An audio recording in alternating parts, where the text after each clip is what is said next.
How's it going, ladies and gentlemen of the tribe? Welcome back, baby. How are we all feeling? Seeing Megatron, we can see Gudo, we can see Savitar, we can see Vash. How you guys doing? You guys all good? I hope so.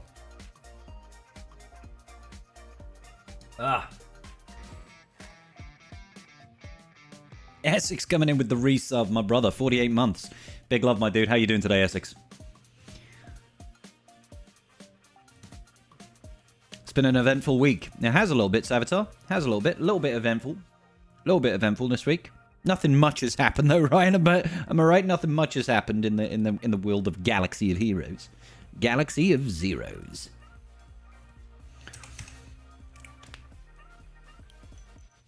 Good to see you too, Megatron.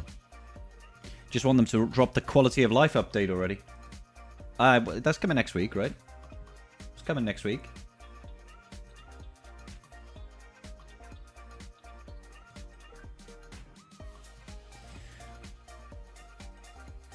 Should be quite the tribe talks. Not much happening? I know, yeah. Oh, excuse me, ladies and gentlemen. I do apologize. Sincerest apple bogies.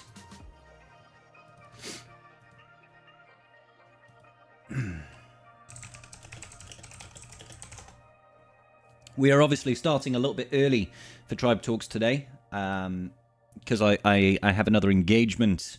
I have another engagement afterwards, so we have to be a little bit more punctual today. No Wolfie today, as Wolfie is under the weather. Bless him. So send your condolences to Mr. Wolfie, who had to even finish his stream early yesterday, I believe, because he was just feeling a little bit very shit. And we don't like that for our boy Wolfie, because we like Wolfie in these parts. Vash, I do what I like. Thank you, Red. Appreciate you, buddy. Has the hangover subsided? I think so, maybe. Maybe it subsided. Oh, you know what else is really good news, guys? You know what else is really good news? Check it out. Look. Hey, look, we're back in Kyber 1. We're back in Kyber 1. The win in round 2 put us back into Kyber 1. We'll see how long we last. Probably not too long. Territory battle rewards. We got our 42 stars. Getting them crystals, baby. I accidentally spent 5,000 crystals today buying a pack that wasn't supposed to be bought. I was just trying to click my bronzium and I spent 5,000 crystals and got 330 shards of Santi. Who I already have, so that was a waste of 5,000 crystals. Congratulations there, Scribble. It's a good waste of the crystals that you could have used to maybe get Hu Yang on Tuesday. Absolute knobhead. So, yeah. Got our 2 girders. Gonna need these with all these Relic 9s we're doing right now. Impulse detectors in there. Zimbeddies. Got the Electriums. Got the Herodiums. Got... Oh, the signal data. Oh, I need signal data so badly.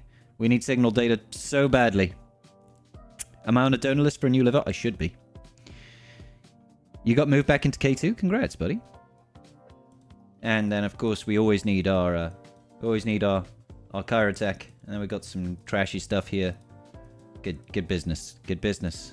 We like rewards. We like rewards. We're working on getting our Ezra. Hey, Carthrick in the house, our fellow co-host over here. 36 months, 3 years since Carthrick has been part of the tribe, and I'm sure he's never regretted it once. Oh my god, our plus counter is still up. The shot counter was not 3, fam. It was 32, okay? 32! There's no way I did 32 shots. That's just nonsense. That's nonsense. Yeah, so we're working on R9 Ezra right now as part of that sub-goal. That sub-goal up here for Ezra is not for Ezra. It's actually now for Lord Vader. We completely blew through all of Ezra and over half... How are we all the way up there? That doesn't make sense to me. That is nonsense. Absolute nonsense. Alright, cool. Let's go over here. I know, right? I know, right, Ranger? It's pretty wild. Pretty wild. Right. Hang on. Let's get Karth on the line. Let's get the Karth on the line. Ranger, if you want to join in for our chat tonight, you're more than welcome, of course. Unless Carthrick says, no, you're a big dingleberry, then you don't get to join, okay? Those are the rules. Oh, yes. No, he's a big dingleberry. He can't join. Well, there you go. Sorry, Ranger. I tried my best, but Carthrick has spoken. The Whalerick has spoken. Your graphics went to hell. Yeah, it happens. I'll fix it now. It's because it doesn't like me very much, that's all. It's every time I upload anything that requires use of the camera, it just has a little bit of a... It shits the bed, basically. It shits the bed, but we'll fix it now. We just need to do this. Oh, look how pretty we are. Amazing. My chat's up so I can read stuff. Yeah, I'll call you into a direct call, Ranger. Just poke me on Discord when you're ready, buddy.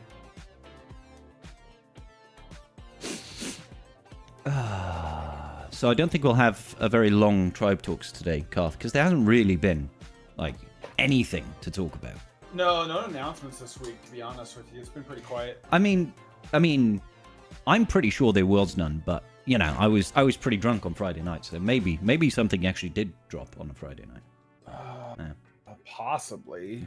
Possibly. It could happen. All right, let me fix up. Actually, I won't bother fixing up your face because if Ranger's joining us in a second, I'll have to refix your face anyway. So your face will remain as is for now. Okay. Yay. But I can do this. I can make sure that it's at least over here. Oh, look how top of the head you are there. Amazing.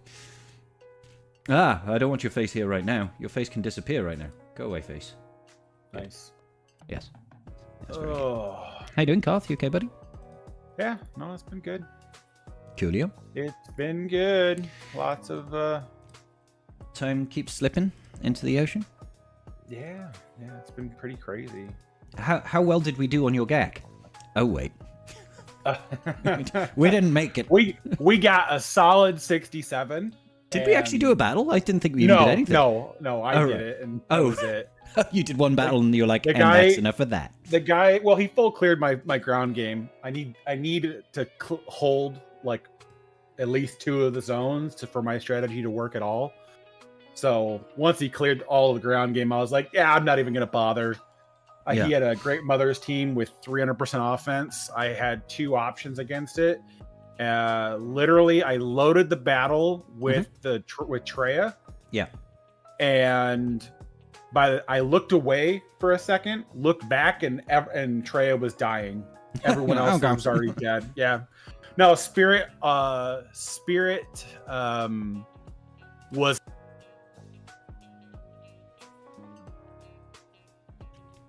Sorry, Karth, cut you off there. Just getting everybody in this chat. That's all. Yeah, Spirit was basically for like 300k. Oh, nice. So, yeah, that's the way. That's the way. Yeah, so it was just like, well, that fight's over. And then I tried to go in with the Saw team, but it just didn't. I couldn't get the stealth off of Spirit for anything, and so it just took too long. And then once they killed the summons a couple of times, then it was just like I couldn't get the defensive screen back up. So yeah. Don't mind me, I'm just didn't work out. So once those 2 failed, I was like, well, we're done. I have nothing. I have no GLs to clear this, so we're gonna just not give a care anymore. I mean, that makes some level of sense, I think. Don't mind me, don't mind me. I'm just trying to be free as a scribble can be. Oh, look how handsome. Look how handsome Ranger is. Oh, he's so handsome. He's so very handsome. Refuse to look. No, sir, I shall not. You can't make me. Oh my god. Make me do it. Oh, now you've all swapped. It's fine. I'll let you off. There you go. Oh, right, yeah. At least I have a camera that's nice enough to shut off when things that don't require it. Like you. You know, that way I don't accidentally show the world my penis. I mean, I've accidentally shown the world my penis. That's fair. I mean, you know, not the whole world, but at least some of it. I mean, that's a delicate way to say that Mrs. Scribbles is your world, but she is my world. Girl, you are my world. I should probably change this background picture away from Sabine, no matter how beautiful she is. And we gotta go with dark gray, yeah. I was gonna do Hu Yang, but we could do Or Hu Yang just getting dwarfed instantaneously. Everything got dwarfed instantly. I think we all were freaking out Friday, and then Saturday. Good Freaky Lord, Friday. Man, that's all we talked about with Jedi Academy was dark gray, man. Oh my god. Oh, yeah. Thank you, Malakas, for the 69 biddies. All right, so we're kicking things off straight away here. Welcome, ladies and gentlemen of the tribe, to another episode of Tribe Talks, the Welshman, the Whale, and the Wolf, but the wolf is sick, so we have instead a rather gorgeous-looking ranger dropping in from the skies to join us on the chat today. Yes, I hope you gents are good.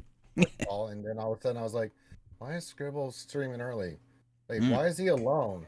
What do you mean Wolfie's sick? Wait a minute, I better get on the... Putting out fires left and right, huh? How this works. Oh, man. So, yeah, thanks, Ranger. Appreciate you jumping on the show. You know what? All you gotta do is tag me anytime, brother. That's the way. That's the way. How you doing, Karth? You good, buddy? You handsome? I like you doing the whole beanie over the headset again. Yeah, it's a look. I am. I'm just. You look a little bit like it's one of those Cossack hats. Are you gonna? A little bit, yeah. No, Like you look like potato, but comrade.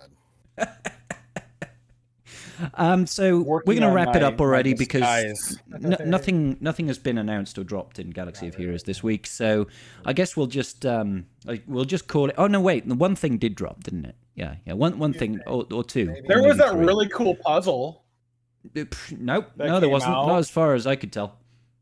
There was a really cool puzzle. It was like took like 20 seconds to solve, but it was really cool. It was. I didn't even know what it was. I just saw Hu Yang. I was like, okay, guess we got Hu Yang and Darkseid Ray, Sith Ray, Vision Ray, Sith Ray, yeah. Yep. Side Vision. Yep. We also got all the episode pass stuff. Sexy Ray? Yeah, I mean, that's not wrong. Sexy Ray is in the game. Sexy Ray was somebody I had no idea that I wanted in the game. And then I saw her kit and I'm like, oh my god, I want her in the game. I want her in the game yeah, so bad. her kit is so nuts. Like, yeah.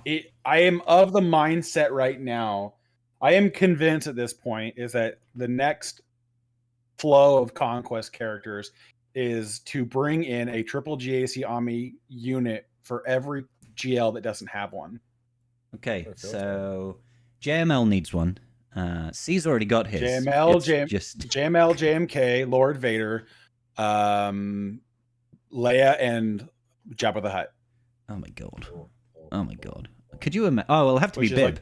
Bib Fortuna. Oh yeah, Bib Fortuna, yeah. I still think it's going to be Force Ghost Yoda for JML. Force Ghost Yoda, yeah. They could set things on fire. With this iteration of Rey, I could see them doing something like that. But do you think Force Ghost Yoda would have a special ability to call down lightning on the enemy and set them on fire? That would be interesting. It's just the obvious escalation of power. Sith Rey's kit is so powerful that it's not even it's just it's gonna shit on all the counters that existed for Slacker.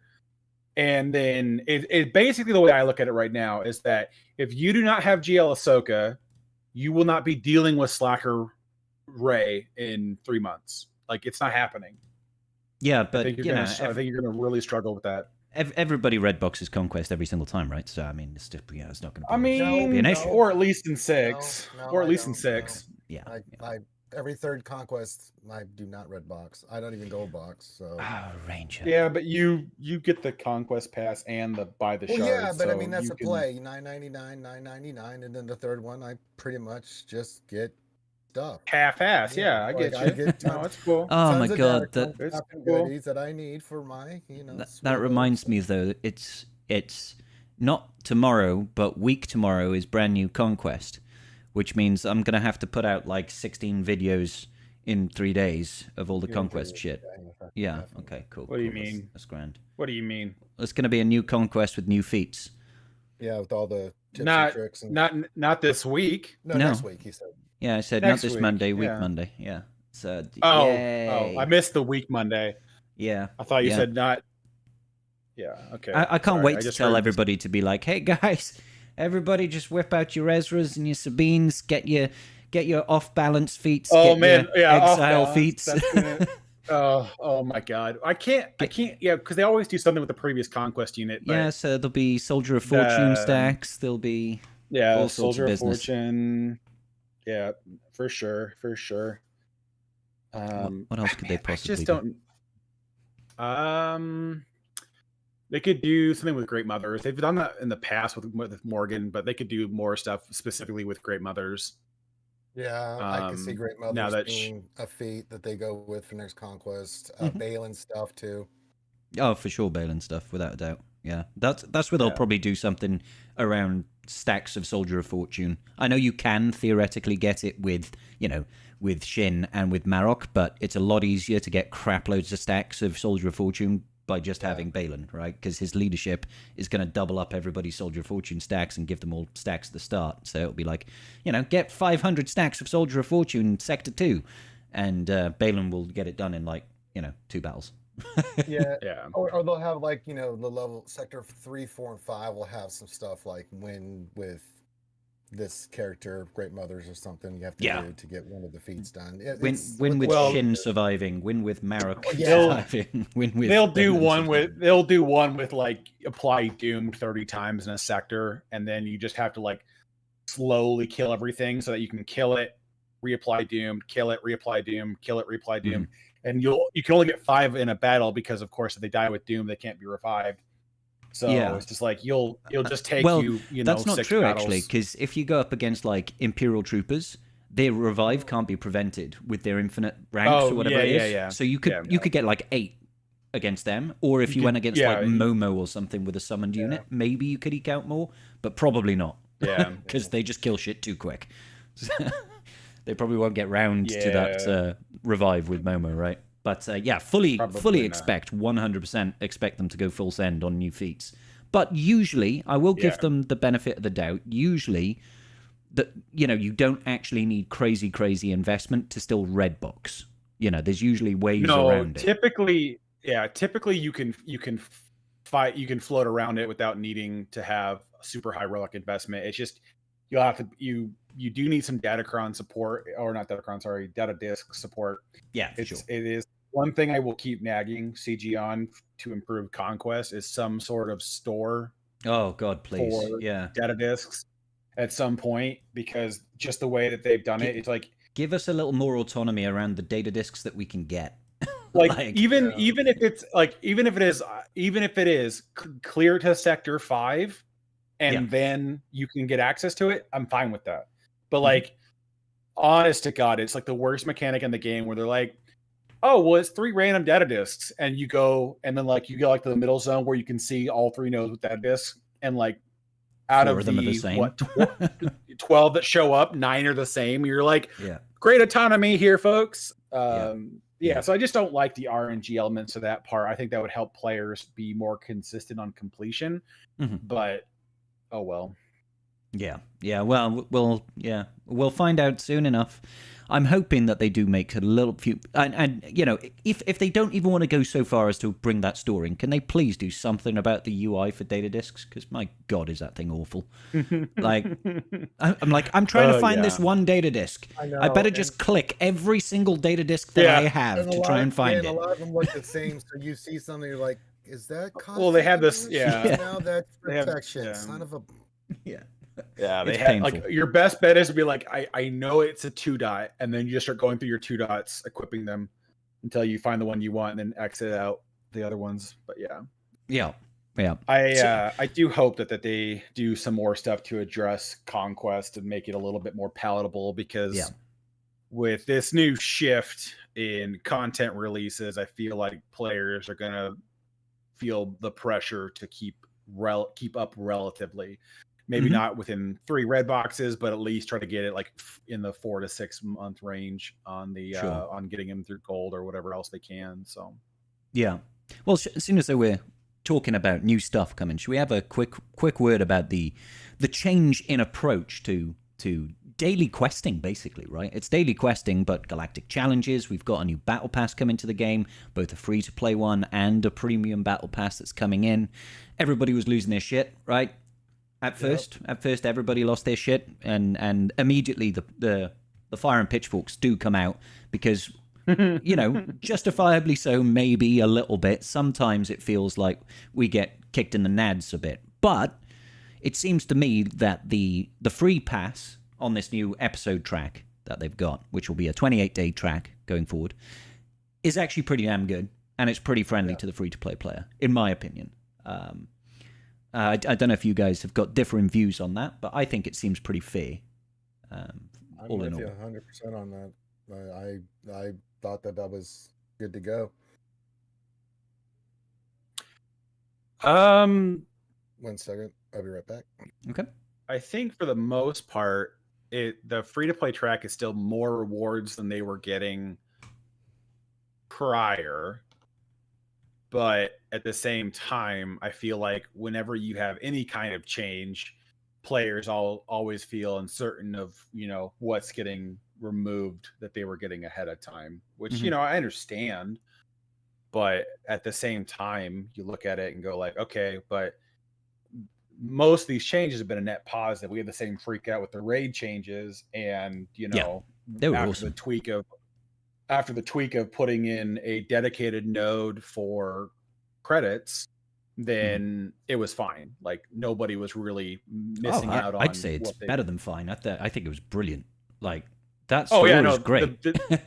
Yeah, the ability to choose your own rewards to get what you want out of the raid without having to get just useless garbage all the time, it is a massive improvement from where we were, and I think that's going to be the same thing we had.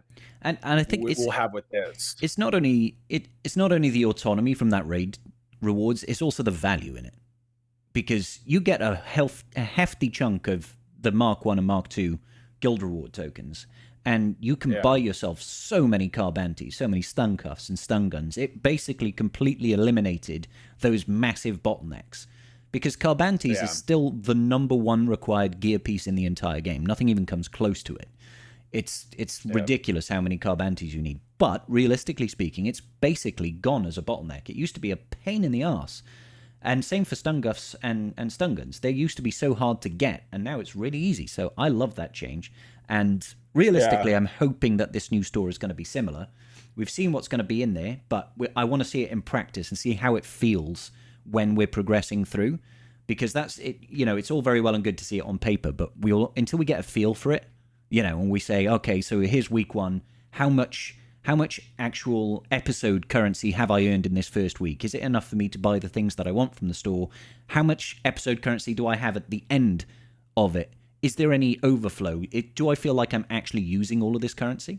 Because we're getting 41,000 currency if you complete the free-to-play episode track, 41,000, about 19,100. So half of it goes on Omicrons, which I'm assuming everybody's going to want to buy, because that's the Omicrons that you would get from Galactic Challenges. So that leaves you about 21k, roughly, credits in this new store to buy everything else. And I want to know, over the course of the entire month, how is that going to work out logistically?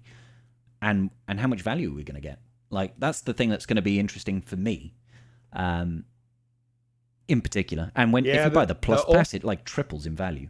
It's crazy. Yeah, the only thing I'm a little hesitant on is the same thing with the changes they made to the Datacron store, is the starting it at once a week.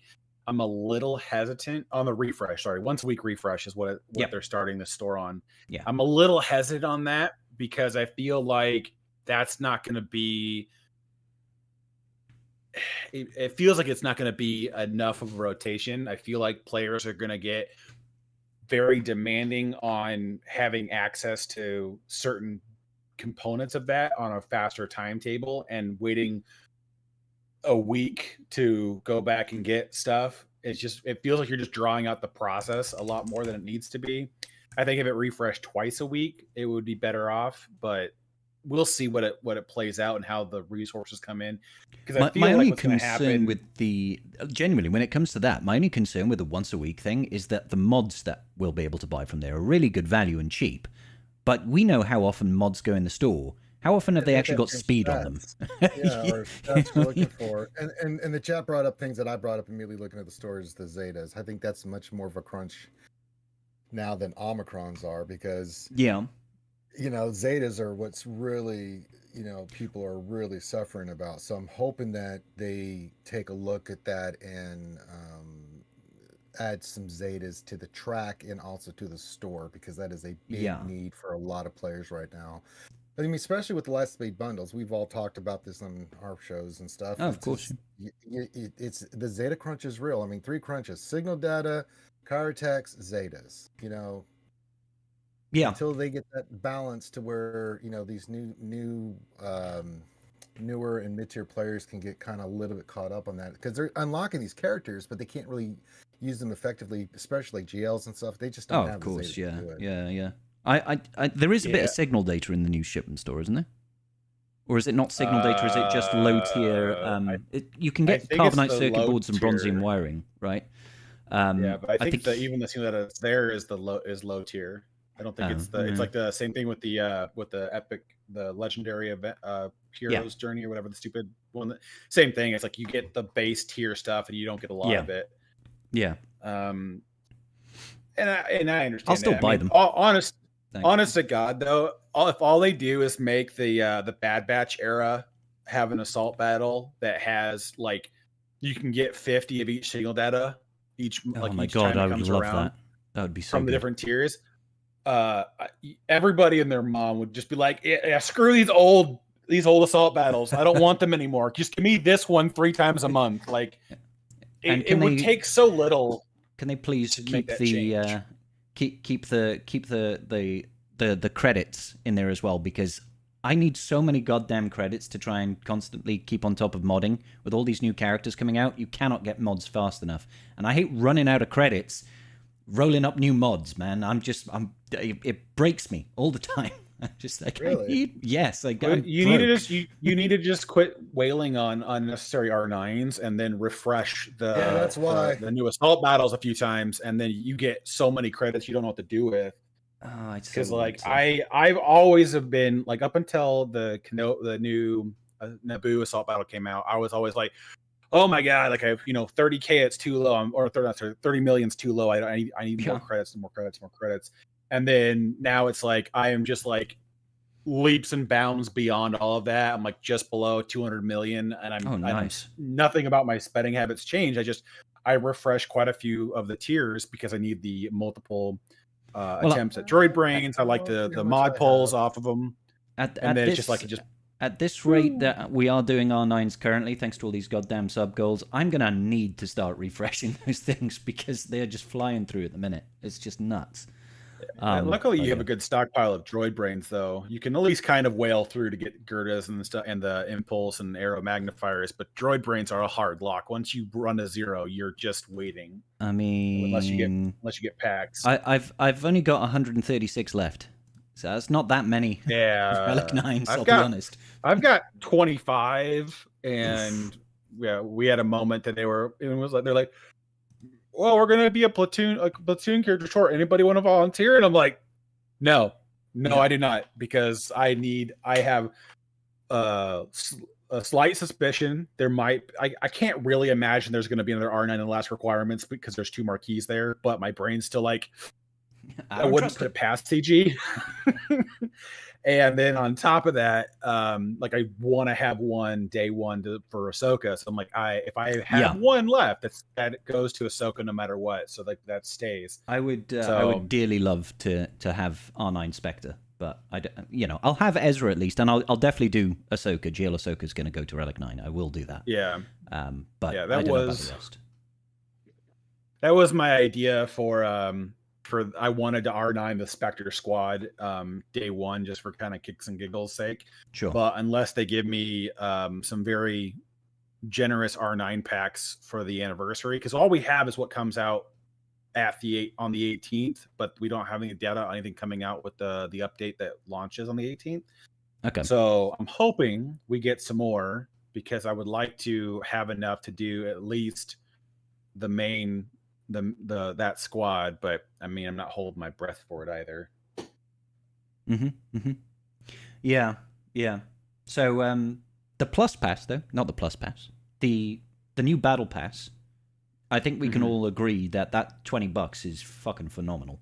Like, that's really good fucking value, especially if you're going to whale on a marquee character or any marquee character. Like, getting 40 shards, basically 20 of the recent one, 20 of the second character that drops in the rotation. That's just it's such good value, and that's without like the something like 8 Omicrons in that track if you complete, and 10, 15 There's Zetas. 7 or 8, yeah. It's Yeah, crazy. There's quite a. It's pretty. The value is astronomical. I mentioned this yesterday on Jedi Academy, but if you looked at it just from the shard perspective, you're basically paying $10 for 20 shards. We haven't seen those packs in the game for like 3 years now, but that used to be the old marquee bundle. Is you would put for $10 you would get the 20 shards. And that's what we used to do. And then they were like, well, we don't like that price point anymore, so we're going to add $10 in crystals to this pack and then make you buy it at $20. So it's nice to have the change back to that kind of standard. And it is a good thing that it's front loaded, so you get them with the past start, so that you don't have to wait a week or go really hard 28 days on. To be honest, it's that was for a whole month. that was my initial concern, though, before we knew the track rewards for this season, is that they would have this track reward that would incentivize buying the Pass Plus, because you would get through the first few milestones much faster. That's the only thing that I'm actually a little bit iffy about, because we know we get a bonus box, but they haven't said what's in the bonus box at the end of the track. Yeah. It's like a repeatable bonus reward that you can get at the end. So it tells me you can max out your reward track well before 28 days are over. So you could get everything well before a month is over. But what is in that end pack? How good is it? And how many times are we going to be able to loop around with that with feats if we're literally getting everything? Because that could be significant, or it could just be garbage. But hey, it's kind of interesting. Yeah, that would be interesting. But I'd like to see some. Like I can't see a reason right now for the Pass Plus unless you're just not going to be playing the game. Every day. But then at this junction, I'm like, that only would really impact younger accounts, in my opinion. People that are younger accounts that want to spend are probably people who will drop the money, but then they like having the catch-up mechanic of not having to play every day, or if they can't do every quest every day or whatever else. But the one improvement from the changing of how we're doing the questing is that now all energy counts towards your tickets. Oh, I love that. That's such a great quality of life improvement. Yeah, that makes it. I was talking. I was talking with a couple of your patrons on Friday.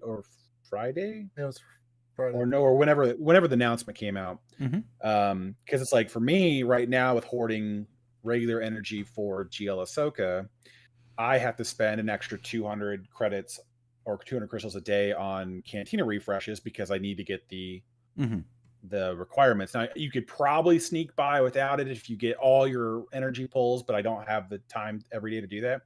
Something like, for me right there, that's 1,400 crystals a week I don't have to spend on that. Yeah, it's huge value.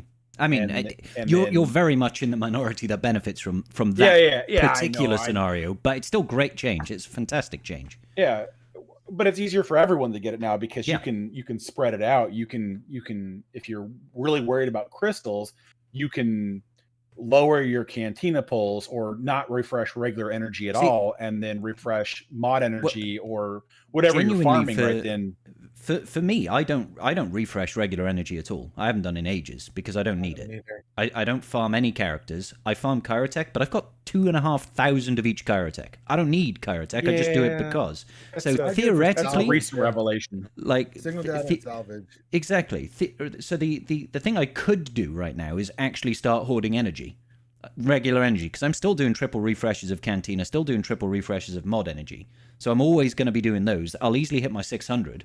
So I could actually stockpile regular energy and help me when GL Ahsoka Tano drops. Like, that could be useful in some niche circumstance. So it's kind of cool. I like it.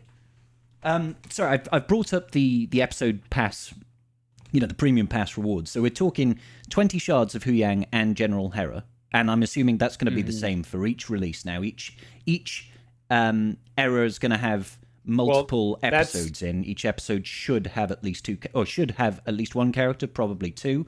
How they balance it's guaranteed. It's guaranteed one character per episode. most episodes will have 2. That's their wording. So we need to keep CG honest here. If we get an episode where there's only one marquee, we need to make sure that the pass rewards are adjusted accordingly. Because if you're missing out on 20 shards of a marquee character, that's a significant benefit to that pass. So they have to sweeten the pot when there's only one marquee, right? Or you just front load and give 40 shards for the one character so nice. instead. I think I think that if they I don't think they'll front load it that way. I think if they do it, they'll do it 20 shards at first and 20 shards 2 weeks later. And the reason I say that, but see, that's the reason I say that is because if they give us 40 shards, we can activate the character before the marquee drops. And I'm sure they don't want that. No, because, well, that doesn't matter. That doesn't matter, right? Because I think it probably matters to them.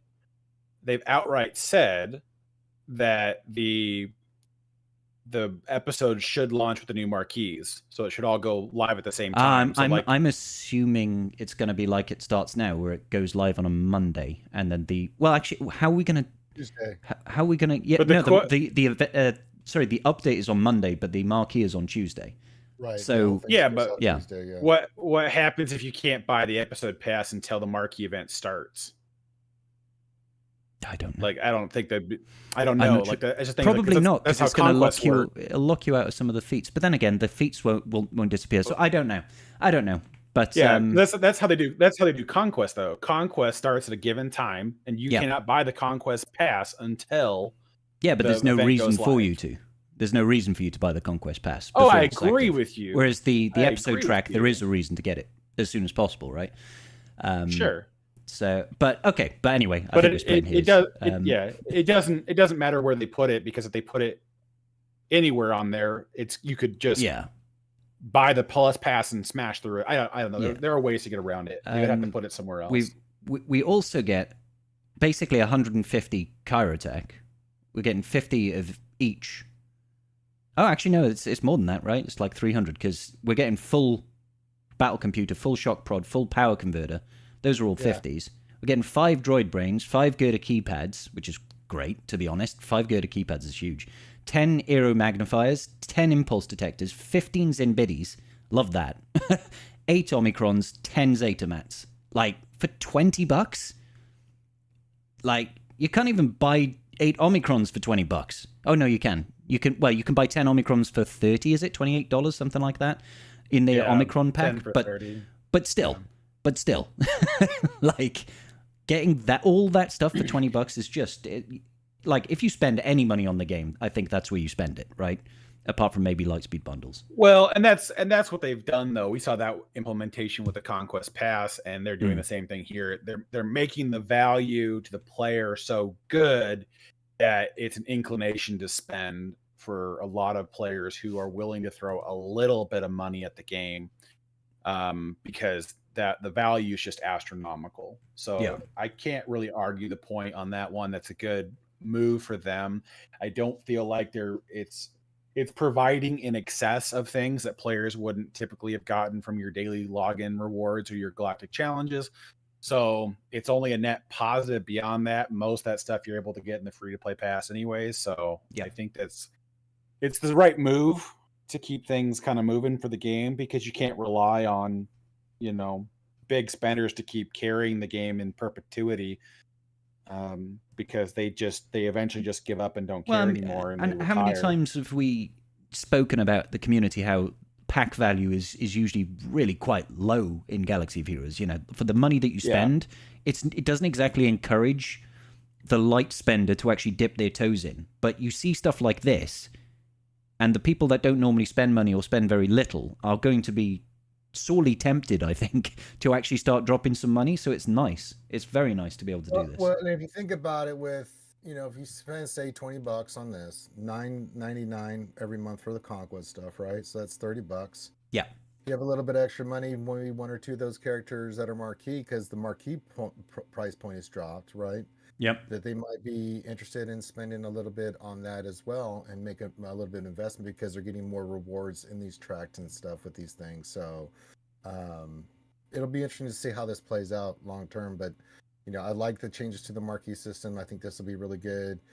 Get some value for players, that only spend a little bit, but they get something in there. They get these characters 5 and 6 stars, not having to wait, or having to farm longer for Hard Nose or Cantina. When they do get them up, they're pretty close to being done. So yeah, no, I think it's really solid, and I'm happy to see this sort of thing. Like, don't get me wrong, when I first heard about, oh my god, a recurring subscription basically is what we're talking about here. This is a monthly subscription to Galaxy of Heroes, let's face it.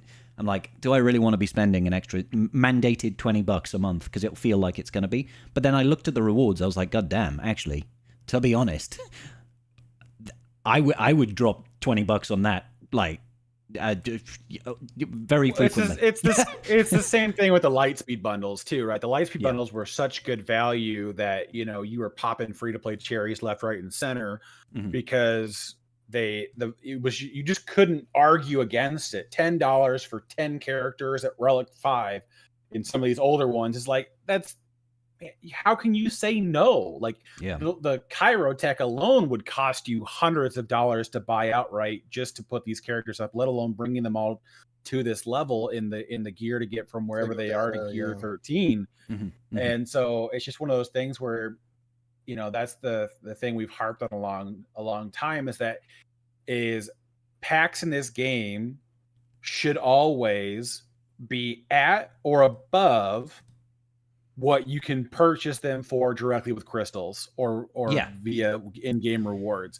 They should never be worse than that. That's where like the relic material 500 crystal packs that come out at the end of every they were the same thing. It's positive gambling because at the worst of it, you are getting exactly what it would cost you to purchase those materials in the shipment store for what you're putting into that RNG pull. And that's more of the kind of the way we look at it. Like you look at that same too, even with high value, a lot of people hate the Jawa scavenger bundle because they might need half of those items, but $10 on getting something you don't want leaves a very bitter taste in your mouth. Yeah, I see. I always prefer, or no, it's not even prefer. I don't engage in gamble packs. In something where I don't know, I'm definitely I don't mind it when there's like a variable reward, but I know the item I'm getting, right? If I know I'm definitely getting bronzium wirings, let's say, for example, I don't mind spending the money if maybe I've got a chance of getting more. But I won't go and buy a pack which has got bronzium wirings and chromium transistors. You get one or the other. I'd be like, no, I'm not taking that risk because I don't want to. Like, I don't get enjoyment out of that. I just get anger. So, like, for me, I won't do that. But I don't mind packs that are like, you have a chance of getting really good value out of it. But you actually know for sure I'm definitely at least getting some of it, right? So the Jawa scavenger for the price, if you need any of those items, it's a good deal. But like I did it the last time I did it on my main account, I was like, I need literally everything besides Zetas. And that's the thing I pulled. And I'm like, well, I'm done. I'm never doing this again because I don't want to spend money and not get something I don't need. And there's nothing I can even do with Zetas. I've got 500 of them and they just sit there. The recent dump of triple Zeta characters has been helpful in getting my numbers down, but it's not useful.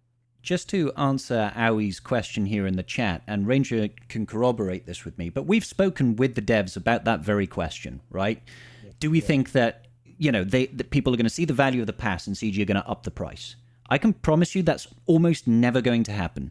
CG have told us directly that it's very easy for them to increase rewards or decrease the price to sweeten a deal instead of go the other way. If they make something more expensive, it's a lot harder for them to justify it and sell it to the player base. It's a lot easier for them to come in high and drop low, as in like cost high, and then drop it lower, or come in with a low level of rewards and up it. Exactly.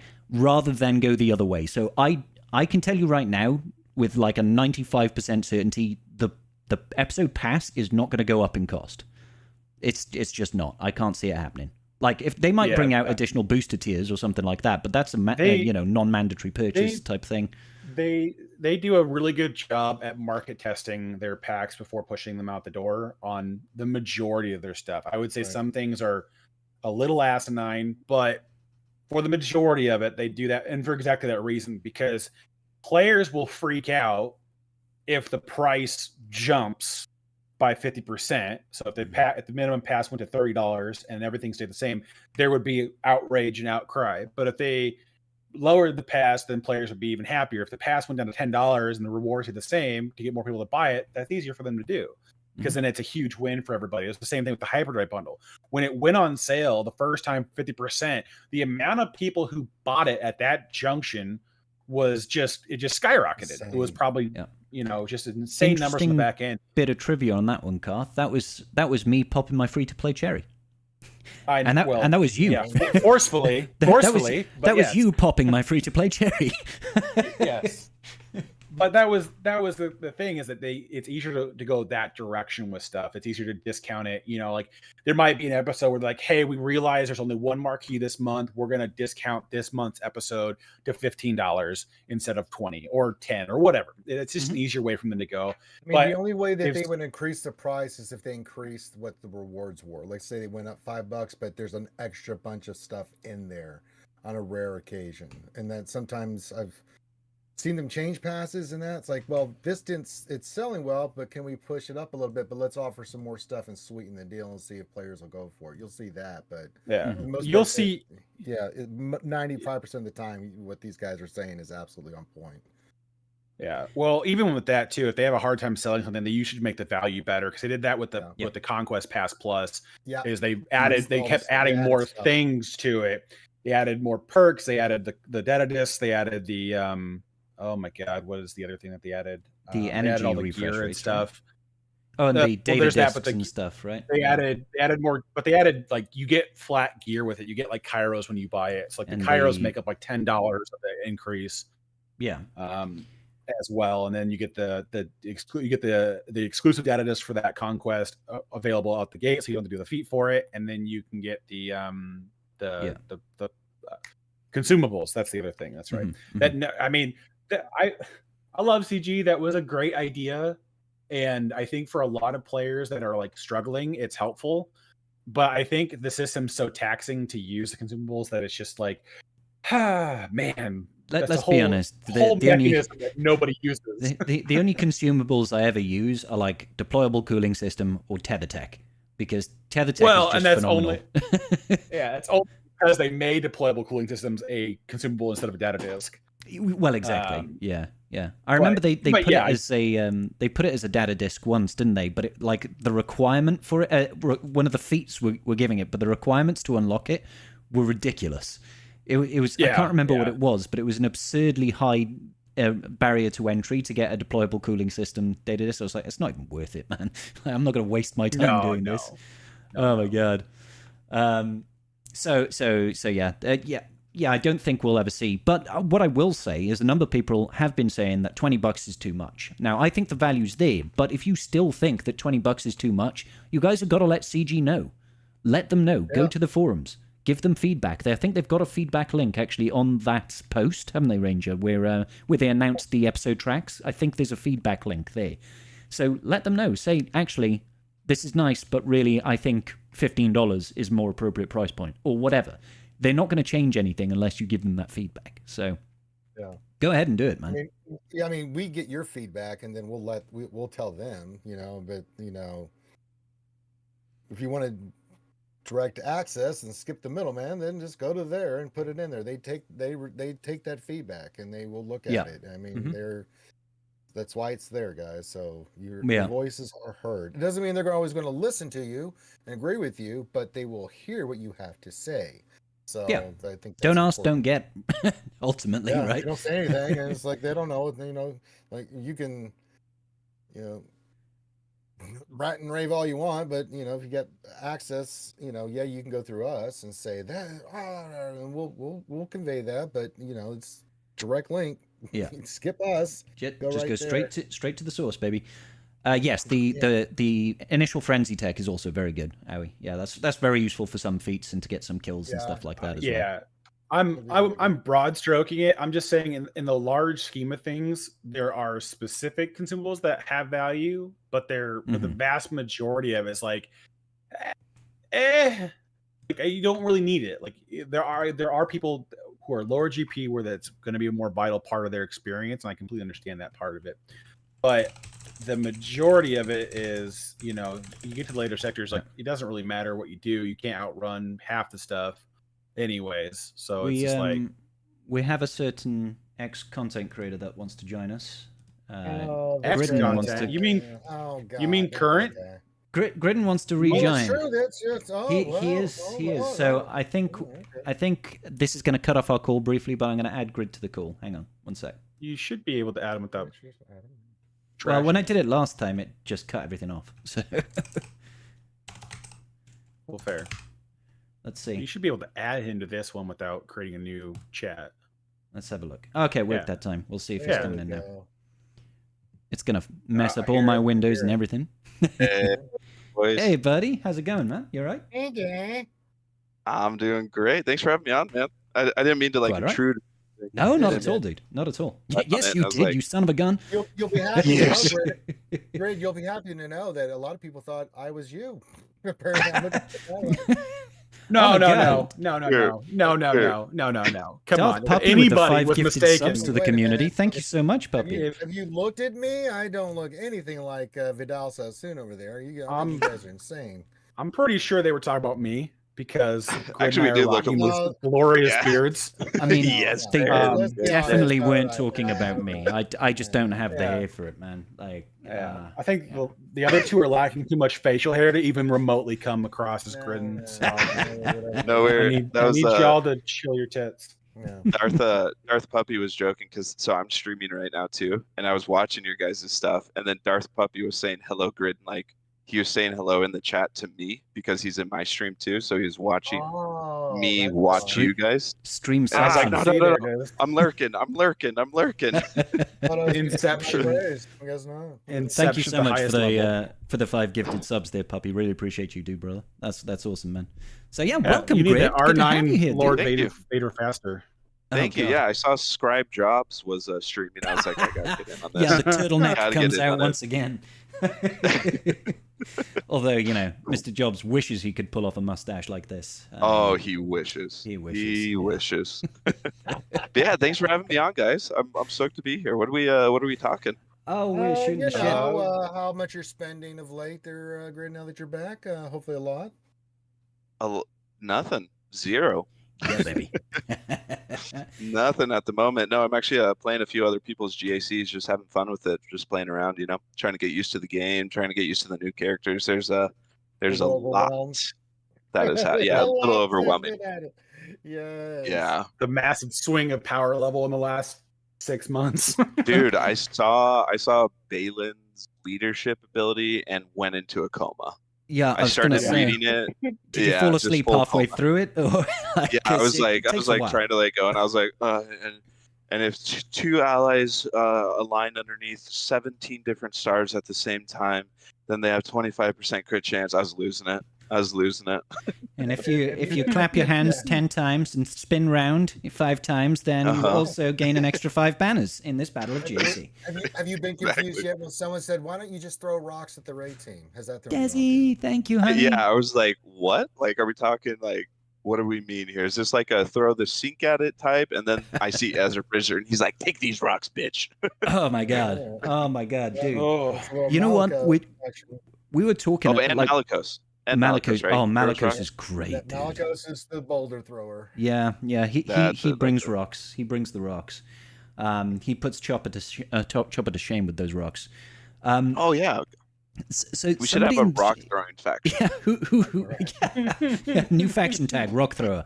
Yeah. So Who's that? somebody Who in the chat was talking about what do we think about the power level of Ahsoka Tano, and it just occurred to me now that Sabine Wren's new TW Omicron is just stupid beyond belief, doubling up the offense and defense of her Spectre allies, 100% offense gain, but also Hu Yang can increase like the offense of Spectre allies by like 50%, like straight out the rip, and can give, is it Master's Training?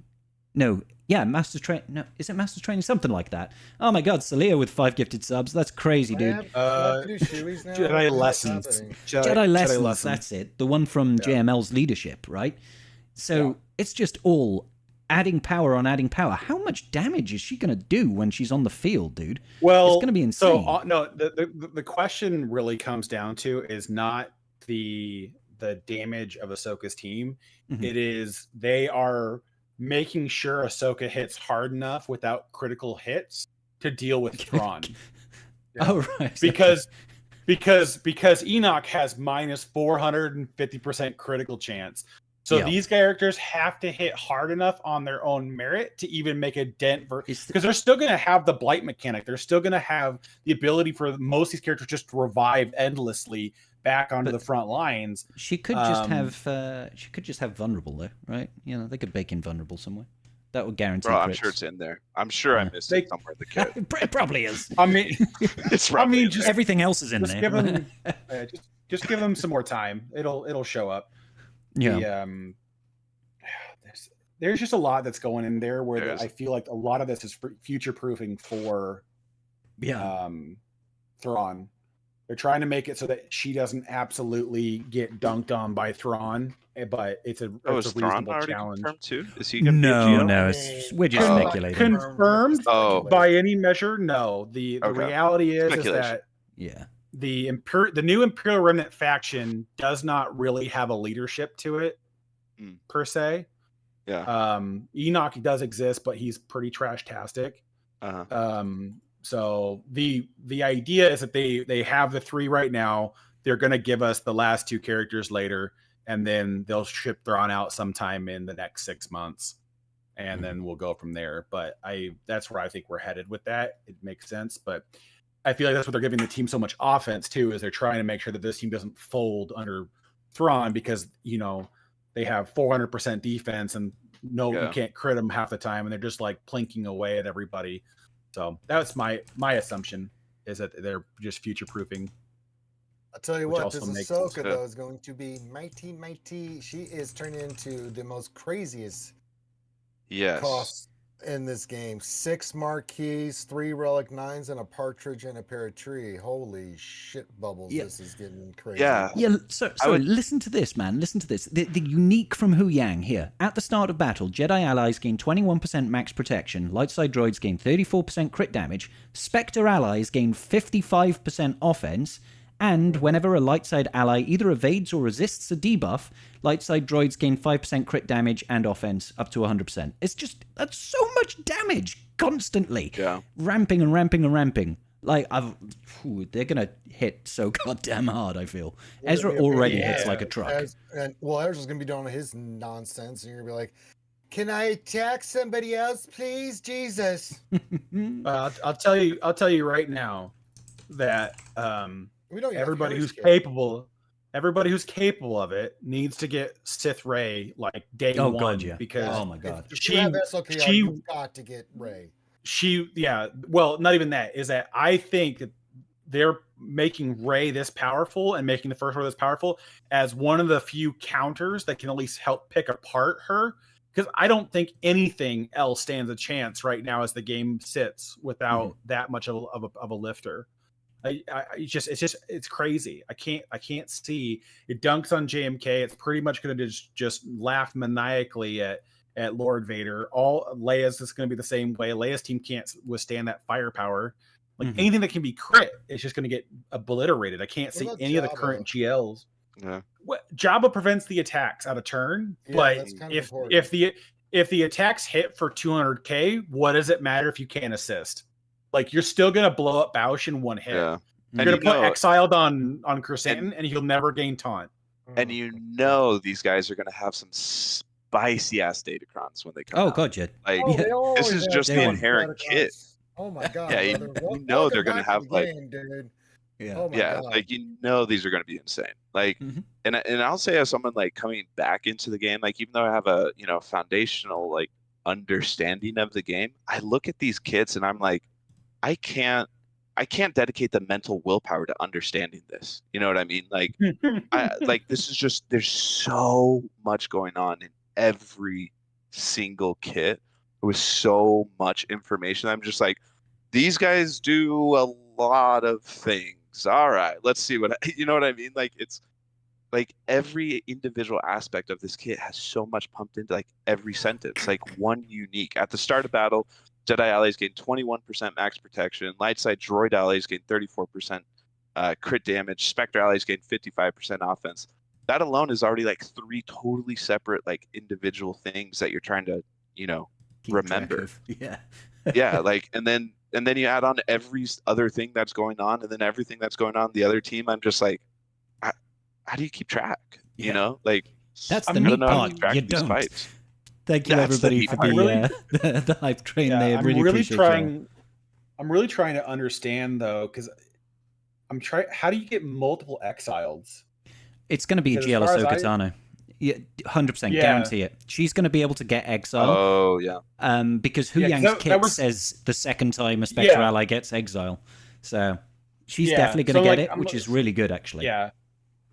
So, well, that was where I'm just trying to figure out. I'm like, somebody's got to be able to pick up this or give it to the Spectre allies again, because like there is no way he gets it back, right? And so I'm just like, okay, so I need to understand how we're going to keep looping this play in multiple ways. Mhm. So I'm interested to see how it plays out. There's a lot of things with this one where I'm just like, oh man, this is going to be just like next level power. I mean, but the cost does justify it. I just think it's going to be one of those things where so few players are going to have access to Ahsoka day one that everyone who's freaking out about having to face this, like it's going to be like a top like 20 guild thing where you'll see the majority. Most people are not going to be facing GL Ahsoka Tano. Well, not for a while. Yeah, the 3R9s is a huge barricade for the majority of the free to play and the 6 marquees.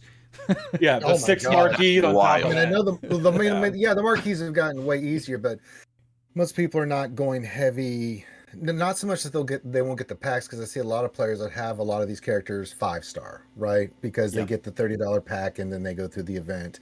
And they'll get it 5, maybe 6 when everything's said and done, which is smart, right? So that way, when they loop around, you're not free to play waiting that long to get it. But yeah, I mean, it's a lot, and if you're not in the position where you can let your crystals kind of accumulate, so when the next marquee goes around, like I am and you guys are, it's like that's tough. Because I mean, even though the price point is between 50 and 150 at max, roughly, what you're going to spend to take a character to have it done by 7 stars.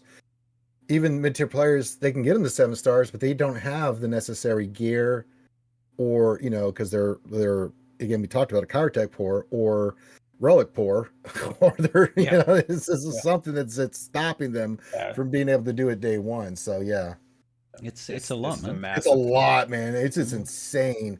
And I think, these 2 marquees, probably Plo Koon 5, and of course Ahsoka Tano's ship will be the ship. And someone's saying, well, they're not going to give an easy ship. I'm like, they don't care about the ship. You have to take her to Relic 9. So yeah, of course they're going to give you a nice one. Like, oh, here's the 7-star ship or 6-star, whatever, right? It's like, it doesn't matter. She has to be Relic 9 on top of that. So yeah. Yeah, I'm to answer Kaczynski's question. I'm pretty sure the new GL will beat everything. I don't think it's going to be necessarily unbeatable on defense. I don't think anything ever will be. But I guarantee you that... Well, no, I can't guarantee you. Obviously, I can't. But it makes sense to me that she'll just walk over everything, even with Rey, Darkseid Rey as a lifter. Exiled. If you get exiled on Rey, it's over for the soccer team no matter what. So where's the exile? It's on Ezra's kit. Like Ezra Bridger Exile. He's got a unique called Exile. It's kind of like Isolate, kind of. Okay. It's a reverse Isolate to a degree, because when the allies can't interact with that character. Yeah, they can't buff him, can't attack out a turn, that sort of thing. It operates differently on a Galactic Legend, though, doesn't it? It's it does. I can't remember how, though, but yeah. I can't remember how. Yeah. Just scroll down until you get the yellow text that says exiled, and then. Okay, can attack, gain buffs, or gain other positive effects during another character's turn. Raid bosses in Galactic Legends instead can't gain buffs, and any character who damage them gain crit damage up and health steal for 1 turn. kind of useful.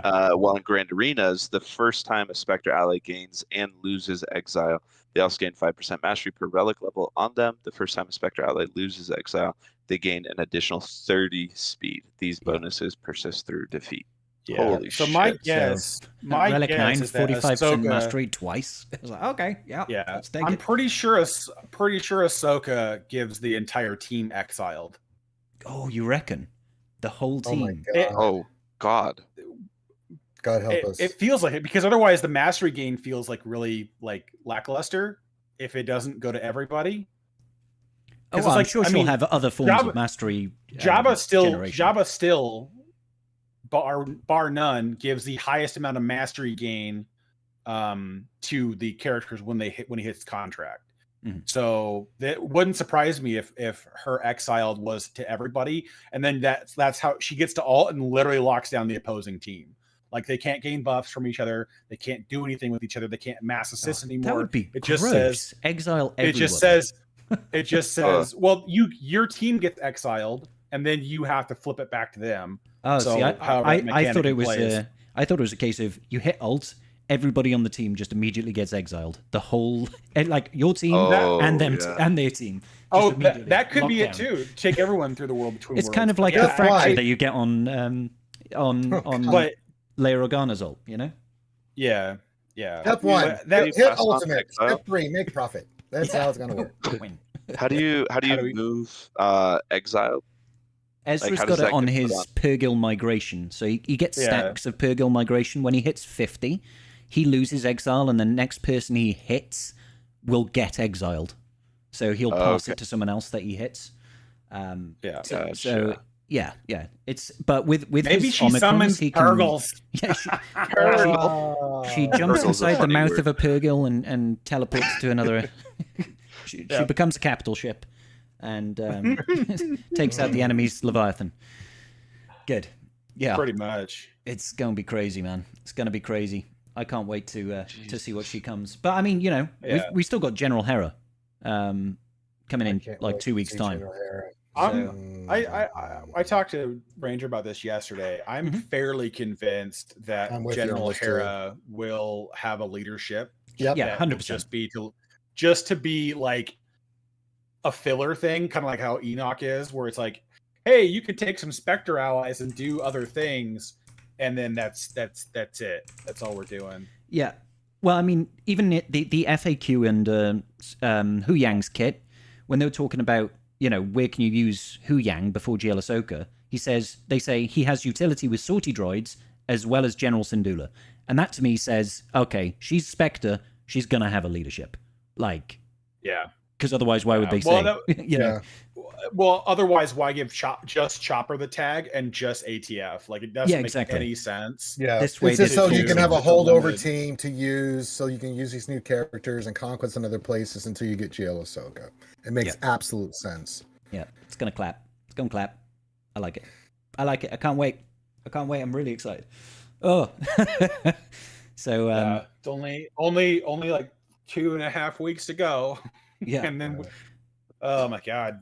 So, you know, you're gonna block out the a month from now. You're gonna block out all your free time to do the Ahsoka event. Oh, the unlock, yeah. Right. Well, I'm gonna have to, but I have a feeling it's gonna be around like the 20th of December, which is mighty close to Christmas. It'll be the second. It'll be that second week in December, I think. It'll be the week before. It'll come because they go on vacation and stuff. They'll be gone on the update will come on a Monday and the event will go live sometime after, but it will come out with a couple of days before they're gone, and they are gone from the 23rd until the 3rd of January. So if they released it on a Friday, which would be the 20th, if anything went wrong, they couldn't fix it before everyone was out. I mean, I'll point you to this time last year and be like, hey, you know who they also released on the 21st of December last year? Bo-Katan Mandalore. No, Bo-Katan, yeah. She came out, and I was like, there's no way they release a character at this point. And they were like, oh my God, it's Bo-Katan Mandalore. She's here. That's fair. That's fair. I do give you that one. I still feel like it'll come out before, though, because I think a Galactic Legend would be a bigger... definitely, without a doubt. And, you know, there's more things to go wrong in a Galactic Legend unlock than there is a standard legendary. But there was something they said it's going to be part of episode 2 of this era, and I'm pretty sure episode 2 of this era doesn't drop until the 19th of December. Yeah, so I think it's around that time that's going to drop. Right at the end of this first episode, right? These 28 days. Right around the end of that, here comes GL Ahsoka. Because a GL's not like a legendary. Like once it's in, it's permanently in. Then they can bring it in, and then they can look to see what bugs are there and can look at it. Because it's permanently in the game. Legendary, it comes for 3 days. If there's bugs and stuff, it's like, oh god, there's not a lot of time to fix it. Yeah, most legendaries they couldn't get the fix unless it was like an easy fix. Most of them they can't get it out in time because they had that with I believe the gas event. They had some bugs and they just said screw it, if I remember correctly. But maybe that's a long time ago. I only remember it now because I'm watching Gridden play it. So here we go. It was in the in their announcement. I was just sneaking over here. It's all good, brother. In the community update that they did, like talking about the errors, they say episode 2 of this era acts as the holiday episode of 2024 and does not include any marquees. So that's after we've had Hera, but it's included in this era since the release of Galactic Legend Ahsoka Tano lands during episode 2. So we are right about to go into episode 1. Episode 2 will be a month from tomorrow. Right. Yeah, which would be the 18th, 19th, something December. like that. Yeah, 18th, 19th, so right on there, she's not coming before then. That's what they're saying here. Said. So GL Ahsoka Tano lands in episode 2. They want to give a little time for people because Hera just released recently for those that are going in on her. They'll want to probably give like a week, right? And they want to get through that first 28-day stuff as well to give people some time to collect all the goodies. Plus, we've got the 9-year anniversary coming up with all that stuff coming in. So, God, has it been 9 years? That's insane. Yeah, it's great. I've been doing this for 9 years. I'm sorry. I was young when this game first came out. Honestly, Ranger had crazy, hair. So did I. I mean, you still do. Look what the game has done to us. Look what the game has done. I've gone bald Clearly. from stress. Yeah. Clearly. Yeah, I was just so I'm playing GAC for this for this guy in my chat, and I realized that he didn't have gas. So I'm just doing the gas event for him real quick. Oh, look at you! You're a good egg. Have fun with that. That I just had PTSD hit me. Oh god. So far, so good. I hope they're all relics. Yeah, I think currently though it's just less cancerous than it was because you have so much more access to better things. Someone brought up in the chat, they were talking about Ahsoka again. There are some crazy stuff to get to. I wasn't even thinking about that. Gas, you have to go do his event, so you'll need him. Yep. Plus, what was the other one that they said? Commander Ahsoka is, if you didn't get her initially, Conquest, she's a proving ground. Conquest proving ground, so it's like, there's nothing fun about this. Extremely exclusive. No, there's just extremely exclusive. Yes, Chris Hardy, it is exactly 4 weeks, 28 days. Is how long each episode's going to be. Yes. Man, all these new terms are really throwing me off. Like, there's such a language to Galaxy of Heroes, and like if you lose it, like I'm like, what's going on? We're going to be seeing new acronyms popping up all over the place. Errors, episodes. What's next? We need more letters of the Greek alphabet to come in for new ability materials, I guess. Yeah, we need something that's better than Omicrons and Zetas. So, God, do we? I know, man. No, we don't. I see. Look, I don't like how much they push the goalposts. I get it, and you do have to have something in the game that keeps people I don't know, leveling up their characters and whatnot. But I feel like we're getting to this point where it's like, God, can we calm down a little bit? I just want them to actually drop Relic 10, just so we can end on a nice round number. Nice round number. 9 is. Do you guys remember? Do you guys remember when they talked about the relic abilities? Yeah. Do you remember that? Yeah. Those days are over. We got Omicrons instead. Yeah. But I was so excited for that because that looked really cool. It's like, oh wow, you get extra rewards for taking a character to a really high relic level, and they get new abilities. That's sick. But then they probably looked at it and like, oh, hang on, we're going to have to create a new ability for 270 odd characters. Maybe we'll just do hummus. Until they start upping 8 and especially 9, you know, the drop rates on those things. There's no way they can drop a 10, man, because it just it's really.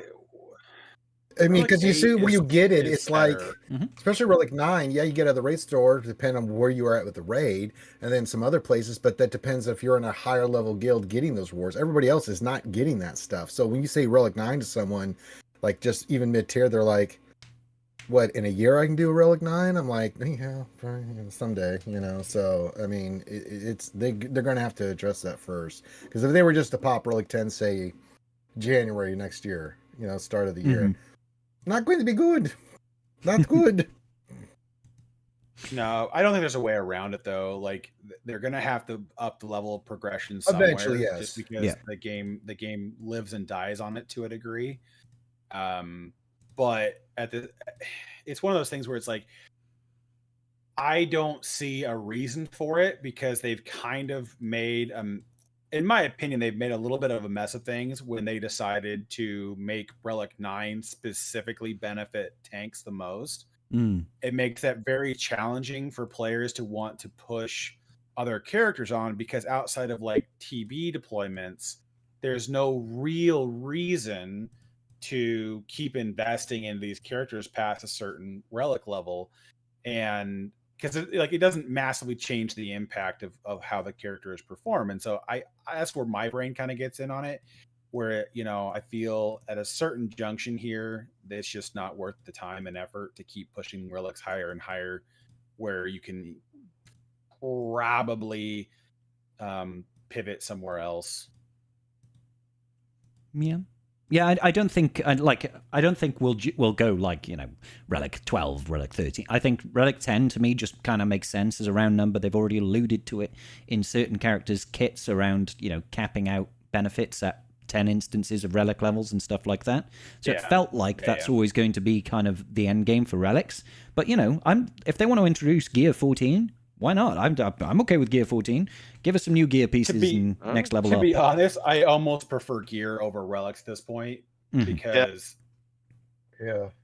don't give me level 100. I don't want that. Oh God. Well, I could see them going level 90 eventually. But it almost feels like level 90 is an inevitable it does. Course of life, right? Because there's already characters in the game that have it, Yeah. Yeah, and there's got to be a big announcement like months ahead of time. You cannot just say this next week we're doing level 90. That shit's not going to fly. You got to give like 2-3 months at least to let players start preparing in their minds that hoarding credits. Well, yeah, because like if you ever looked like an MMORPG like World of Warcraft, or you can go down the line, they would announce the level increase, but it'd be way in advance. It usually comes with an expansion, though. So something big was coming. Yeah, and you knew what was going to happen, and that you were going to have to, eventually level up to the next level for the next expansion. But that's the only way they could pull that off. If they just said tomorrow level 90 is like, no, CG, you're very bad. Don't do that.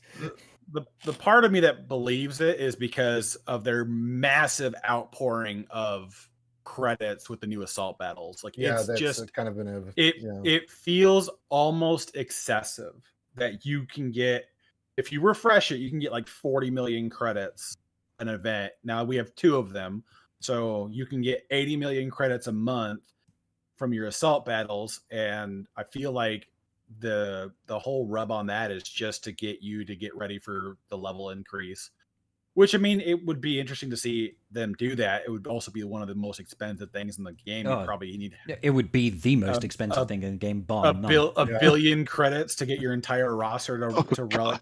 I'm almost there. I'm almost there. 90.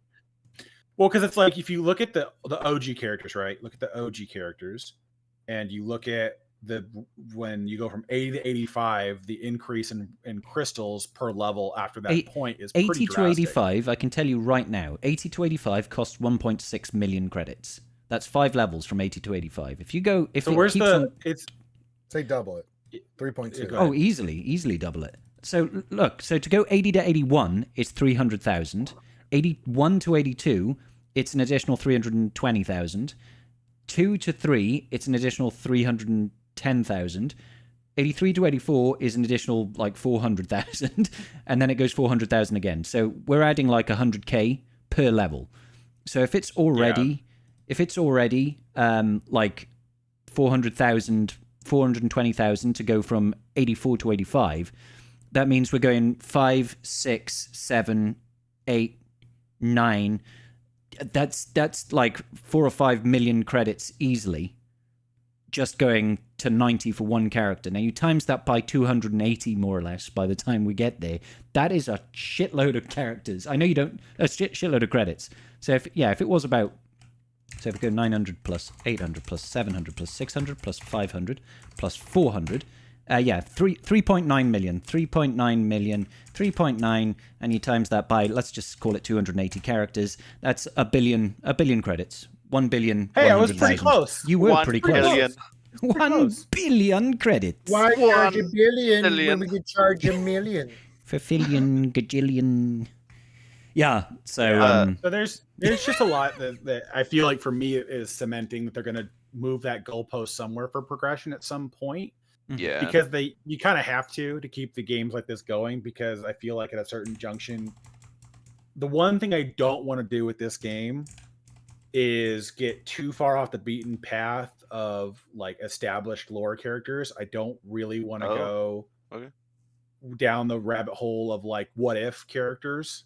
Like Sith Bray was a vision character, and I get it, but the I just, in the grand scheme of things, I don't like that mentality. I would love to see like a light side Darth Vader.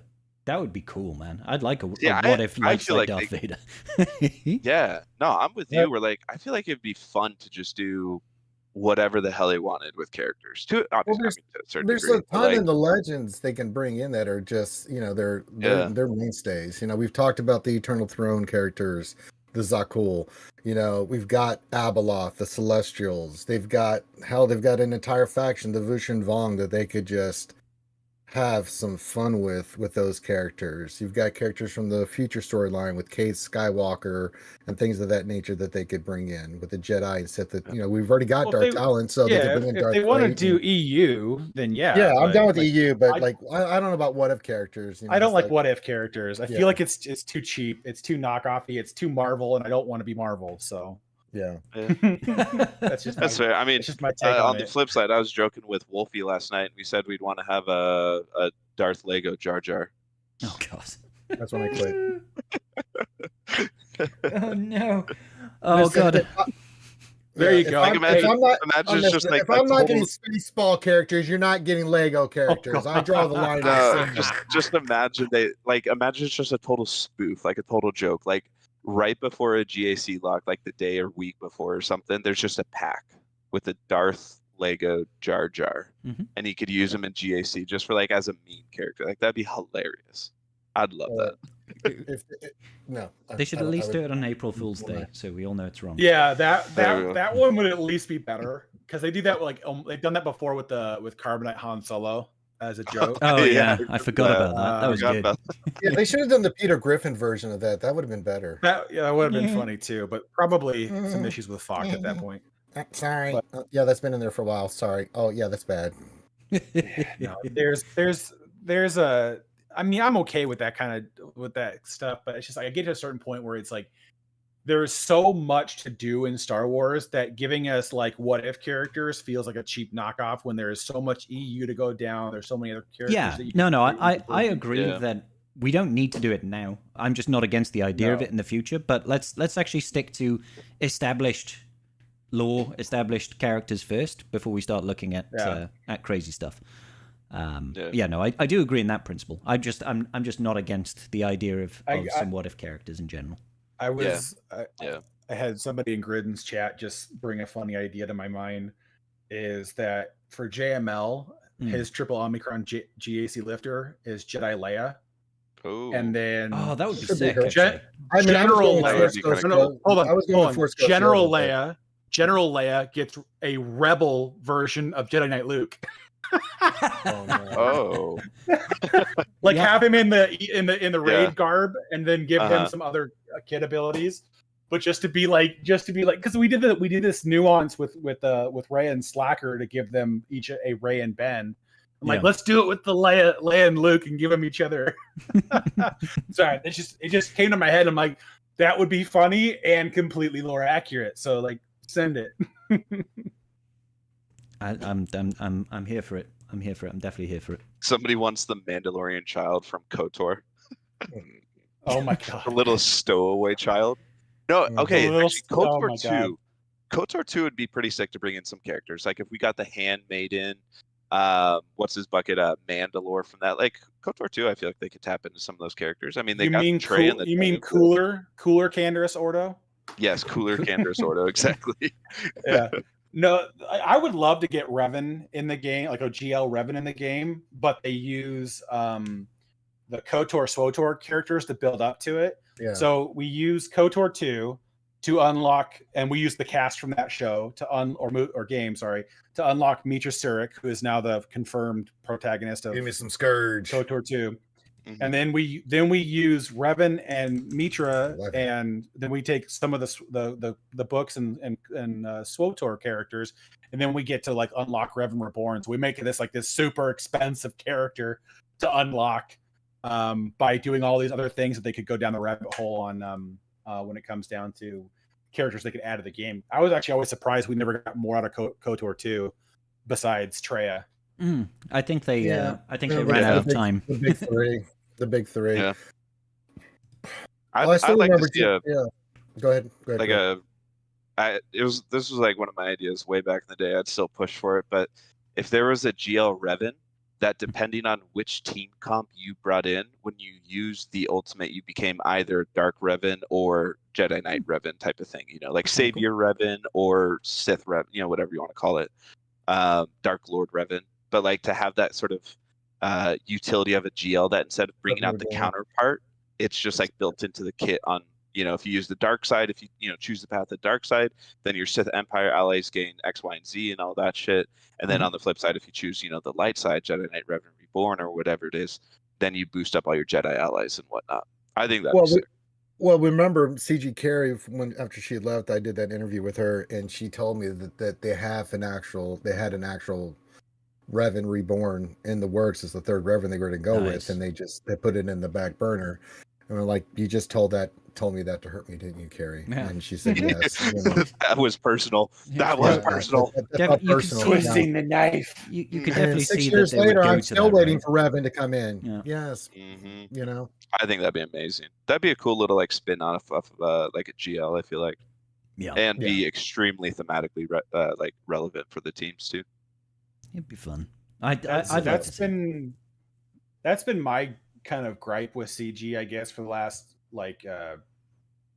couple cycles now, I guess, is I want them to break away from trying to keep up with what the media is constant releasing, because that's the cycle we're following right now is whatever's releasing the show is what we're getting. So we know the kind of the cycle of what's going to come next, and it's just like, as much as I understand like why they're going that direction, I'm like, I don't think that's like long-term a sustainable way to keep up with what's going on. I think you need to take take one of these episodes or one of these eras a year, and let's go get some EU stuff. Let's get some stuff that the players are going to be more, enthralled with. I feel like a lot of this stuff this year was just like, well, we're doing these things. So here comes Jar Jar, here comes Queen Amidala, here comes these other characters, which they weren't bad. No. But, when the first time I spent the most amount of money in this game was when the Revens dropped, and it was just cash at the wall strategy to unlock them day one. But the literal embodiment of "shut up and take my money." Exactly.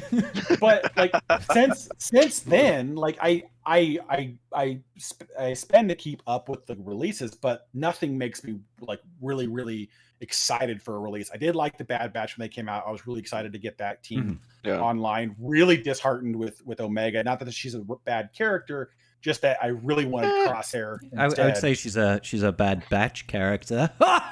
Oh baby! Oh yes. All right, guys, I gotta go. I have to leave. And on that note, fuck you, Scribe. I got a vomit. And on that bombshell.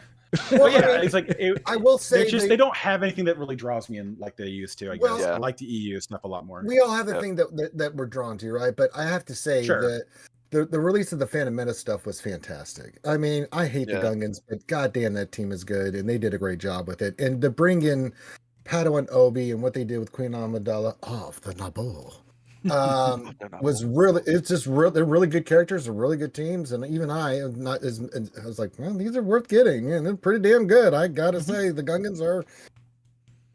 They're quite a fun team. They're quite and they feel very thematic because you do it. It doesn't make any sense. Oh my god. I love that. They give Jar Jar bloody death mark at the start. Like, everybody wants to just get rid of Jar Jar, man. Yeah, so amazing, dude. The only thing about like the Gungans was well put together. I like the team. That's the thing I didn't like about Queen Amidala though. I think they fell short on was just being like, well, just throw in the other two Galactic Republic underneath her and UBI. And I'm like, well, I really don't like when you make all these mechanics these teams are heavily based on, and then it's just like, well, I can shove stuff there, but I have like, 4 powerhouse GR teams now that all need the same characters to be powerhouses. Like, can we get just a little bit more of the, like, this is what I'm actually really a big fan of with the Ahsoka team. Damn the price of the stupid characters, but they're giving us a prescribed team. I almost prefer that when it comes to when you're introducing new teams, unless you're being like you take the trade-off with like Great Mothers. Great Mothers is just designed to elevate leftovers. That's fine. But it's like you got halfway there with Queen Amidala and stopped. And it's like the Star Killer requirements were essentially lifters for older teams, and that was brilliant. Yeah. That was really good. Yeah, that was really well done. I like that. And I have a hard time when they're trying to bring out a new air quotes meta faction, but they're not really lifting a faction. They're giving us something that feels, in my opinion, half baked. I would prefer if we had like Captain Tanaka and then somebody else from like the Naboo to kind of make it more thematically feel. I'm hoping they still do that. And it's a little bit like that with Mercenaries right now with Balin. It feels like they could. I feel like they normally deliver well. They do. It's just I don't know. Sometimes you just want that complete team, Sometimes, but that was Leia. I mean, GL Leia was just awful. I mean, that was such a letdown, and not that GL Leia is bad. She's not, and great GL, but just we didn't have anything. There was no General Han or Lando or Nine Nub or nothing else with it. It's like here's this made-up character Drogon. Cool. I guess that's the Rebel Fighter. Yeah, that was. And we're gonna throw R2 and these other characters on there. I'm like, that was the biggest gut punch about Leia. Was 3 out of her 4 marquees weren't even for her team. Yeah, and it's like, what the? Well, yeah, I understand where they were coming from. Kanisa helped build up the Ewoks, but again, they built it up. That's another case in point, though. It built it up in such a haphazard fashion. Like the Ewoks do like one thing, which is like they beat CLS, right? And then outside of that, they're so Datacron dependent on functionality that they just sit on the bench for 80% of the player, 99% of the player base. Don't do anything. Yeah, so I think they learned from it, because Jabba was pretty much a complete team with the Hutt Cartel, and was like, that. Yes, do that. Yeah. Then they did Leia, like, don't do that. Don't do that. Yeah. What did we learn? What did we learn? Well, players would rather spend more for a complete team than get half-assed. Is what we learned in that nutshell. But that's just kind of how it came down for me. And when they do these kind of things, I love the Gungans for that reason. They shipped me a complete team, and I was happy with that. But when Queen Amidala came out, I wanted more, because I feel like the same problem we run into everywhere else. You get a team established, and then it's like, okay, but I got to pull this team apart to make it work. It's really shocking. I thought we were going to at least get a couple of the new Boo people or somebody else with that right? team. A couple security guys, Yeah, something with that. So I'm okay with what they're doing with Ahsoka. I just kind of hope they keep that motif moving forward, is that we keep building out the entire prescribed teams, and then we just let that be the thing. If they want to do like lifting a faction, do how they did it with Starkiller, how they've 100%. Done it with a couple other ones, where you bring out one character that utilizes a bunch of the synergies and the mechanics for a team, and you push that out, and it makes it as an improvement. They literally have the blueprint to do it. Next Christmas, we can just get Starkiller again. Okay, but it'll be White Galen Side Merrick. Starkiller. Let's get him instead and bring in Proxy. Yeah. Because I just want, if Oh I my will die God. on this hill, I want Yeah. Proxy in the game. Okay, I just want Proxy in the game. Actually, fuck Give Starkiller, me just give me Juno Proxy. Eclipse. Give me Juno Eclipse. And I don't want the poor rendering of her from Force Unleashed 1. I want the really high-end rendering of her from Force Unleashed 2. You want all of those polygons. I want every single asset. I want nothing to be spared on the 3D modeling. He wants the full asset. You know what I mean? Full asset. Oh yeah. Oh, Hey, yeah. wait till Listen, Junior Hera comes out. You get plenty of assets there. Boy, I over on can't that wait. side of the room could be a poster Could or is? of the non-main character of Force Unleashed 2.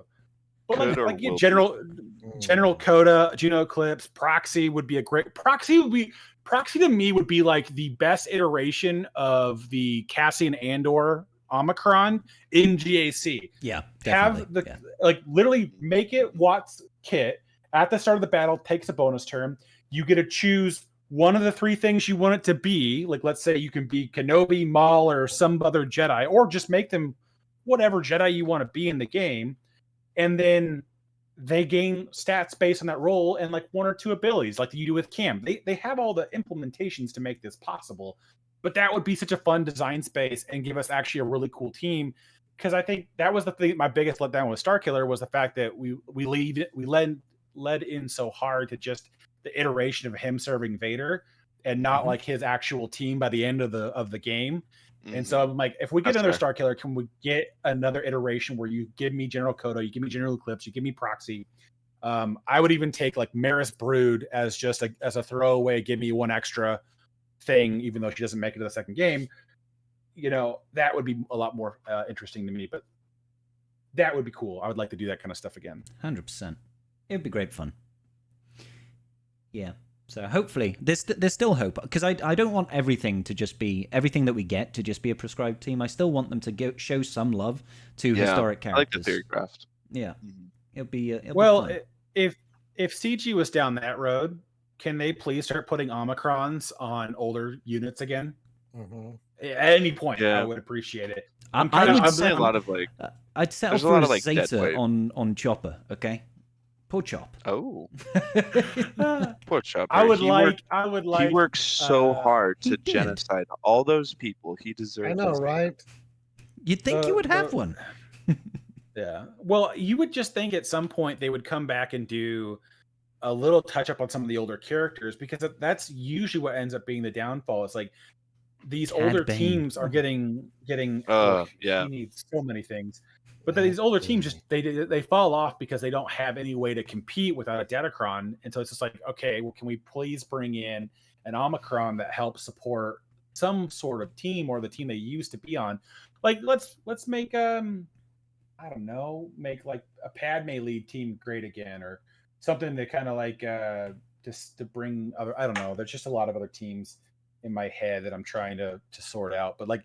Every time they bring us an Omicron now that's designed to lift up a team or a faction, it's a brand new character. You know, we got Stap for the GG team, and we got Luthen for the Rebel fighters and stuff like that. It's just like they're nice touches. Like they're nice touches, but it's like that was kind of the initial sales pitch of the Omicrons, was to help elevate these older characters into relevancy or older teams, and now it just feels like, well, we're going to make these new GLs have the GL plus a triple Omicron GAC character plus a TW Omni plus a Conquest Omni plus a Galactic Challenge Omni, and then here you go, have a team.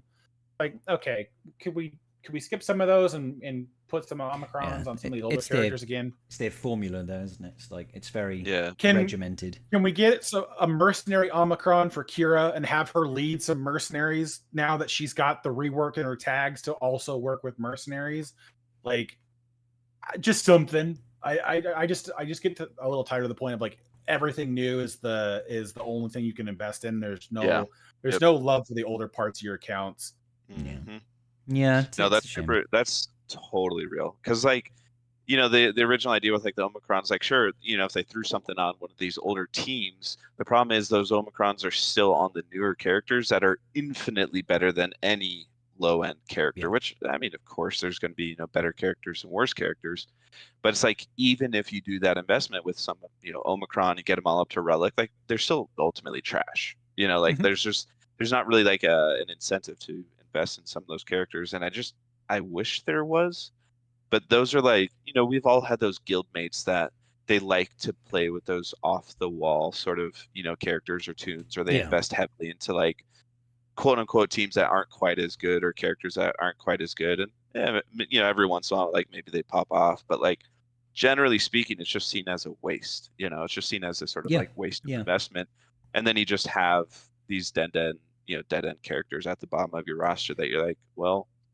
I can't really do anything. Well, and characters like and characters that Wampa's got Omicron to me is like it's an example of, hey, Wampa is just kind of a standard character that doesn't have a home. Nobody really uses this person, but you give them like a banging Omicron that I think is balanced quite well, because it's not like you can just take it against anything and win. It has its own niche that sometimes you'll be able to use. I like that sort of thing. I like that sort of Omicron. Give me more Wampas. 100%. Give me the Reek and the Nexu too, but and then the Acklay. the ones I hate though are like the ones with like the First Order TIE Fighter pilot, right? Where it's like it was really cool for the season, it was viable, and then it went right out the window. Again, there's just characters like this where it's like, like the Resistance is kind of getting built back up to a team. The B team actually is a threat, right? First Order is still kind of struggling with that because there's not really a good B team leader. The best B team leader is almost required for Slacker at the moment. Now that will probably change once Ray gets the game. We might have flexibility on the team comp at that junction, but it's just one of those things where it's like you get these older Omicrons that came out that kind of got put out to relevance because the new stuff is just way more lethal. It's like there are times where Zam's Omicron is still useful, but it's few and far between. And the modding depth you got to have on your bounty hunters is pretty excessive for a lot of accounts with less options on mods. And so it just becomes this part where it's just like, I would like some of these older Omicrons to come up and just make these older teams a lot more competitive, or, give me a one-off character that does help with that. But I would like some older characters to see Omicrons at some point. Yeah, would be nice. Hopefully they do it, because they haven't done it in a while now. I can't even remember the last one. Was it Andor? Because that was when his TV show wrapped up, right? I think, or was it right before it dropped? I believe I was right before it dropped. I believe Andor was a and that's like 2 years ago, right? Yeah. So it's been a while, guys. It's been a while. Though I am super. Speaking of Andor, though, I really hope that's one of the things CG does put in the development cycle about 6 months to a year after it comes out. Andor season 2, the direction, the direction they're heading with it is really going to get you a nice look at the ISB, and that could be a lot of fun. A new faction, the ISB faction. Yeah, but that could be a fun one to pursue.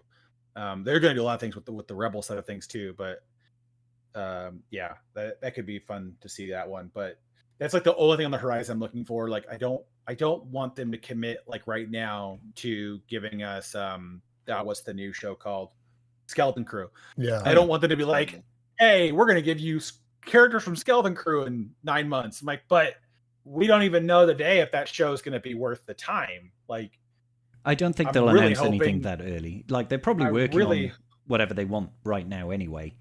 With sure. The ambitious sort of time frames that they've put for themselves to try and basically get 2 characters a month out every month, more or less. They must have the whole 2 years planned. They said that their vision board covers a minimum of a year. Yeah. So we have a rough idea of how far out they're going with some of this stuff.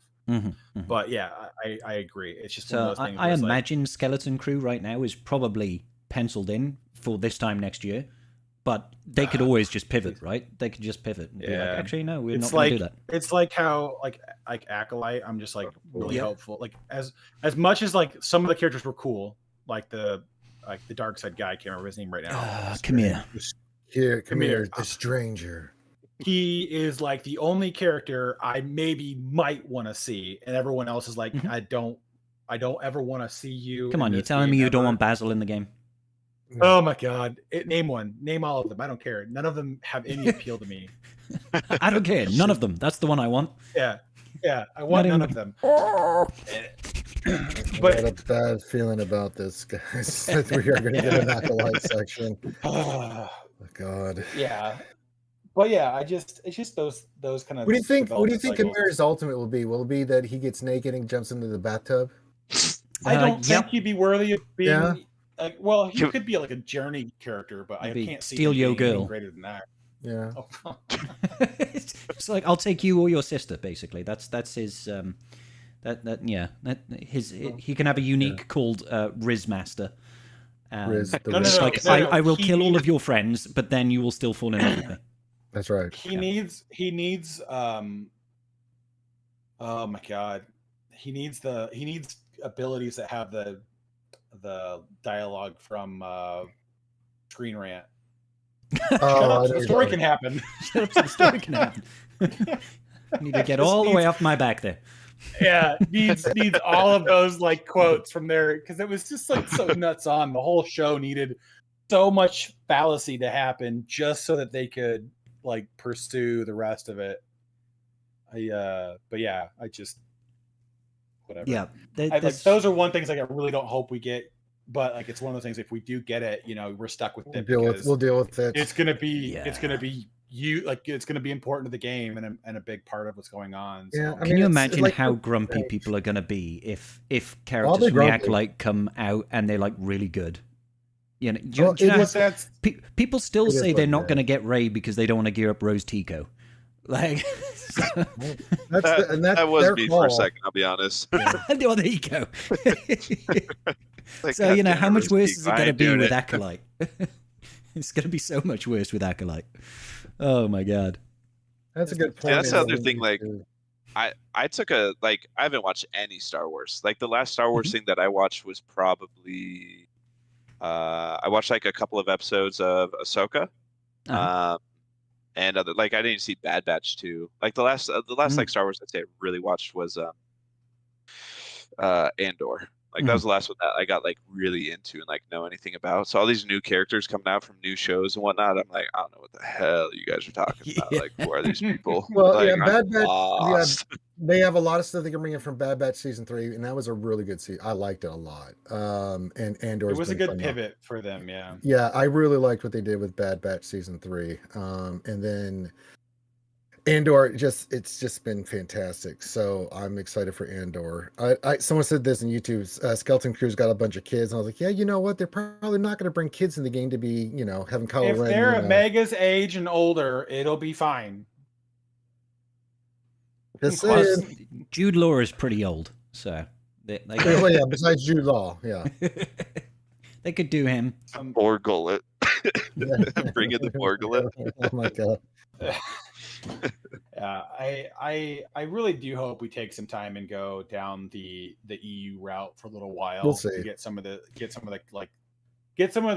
feelings out for like what players are like, if the fan base wants to follow suit in what's being new, because I feel like that's the part that kind of taxes me, is like, if we're just going to follow what the media is releasing, and that's just going to set the this year, this year's cycle release, we get Andor, we're going to get the new Ahsoka show season 2, we're going to get all this stuff that dictates 2026's release schedule. It's like I don't know. It feels like it loses the charm for me. I would rather see some of the. We don't know if that's the way it's going to be. With the aggressive release of marquees, it could really kind of be anything. I think. Yeah. So. Yeah, there's only so much you can bring that you want to bring from those shows, regardless. So, if there's 4 errors, I know the likelihood of you getting something like you're calling for cards is pretty high. At this point. There's just like, even with the Bad Batch season though, like there's a lot of stuff I'd love to have from that season, but we're not going to get them. Do we get to it? Well, we got the Bad Batch coming in January. We'll see what happens. I think, right? It's just going to be a new Bad Batch +1. Yeah. which will probably be Yeah, Asajj, I'll be honest. It's But going to be Probably. We well. don't know what It's it's either gonna Asajj or that little dog type creature. I know Thatcher. it's not a dog, but I can't. Yeah. yeah, but they said it's going to be a mercenary character. Or they said some will be mercenaries. Maybe they are just talking about the Bad Batch being mercenaries then. Well, the Bad Batch Okay. will be mercenaries because they can't be Galactic No, Republic, and they okay, can't. no. But they will be Clones. clone troopers. Somebody in my chat says Lord Vader is going to do double damage to the children from the skeleton crew. Mr. Skywalker, what are we going to do? There's too many. Oh, I'd love to see it. Oh god. What I Oh, need boy. to see, what I need to see is we need to see Darth Krayt in the game, and they just need to absolutely dunk on Lord Vader. But That's only right. after I've had like Mike Tuskens. 4 Relic 9 sub goals for Tuskens, right? Okay.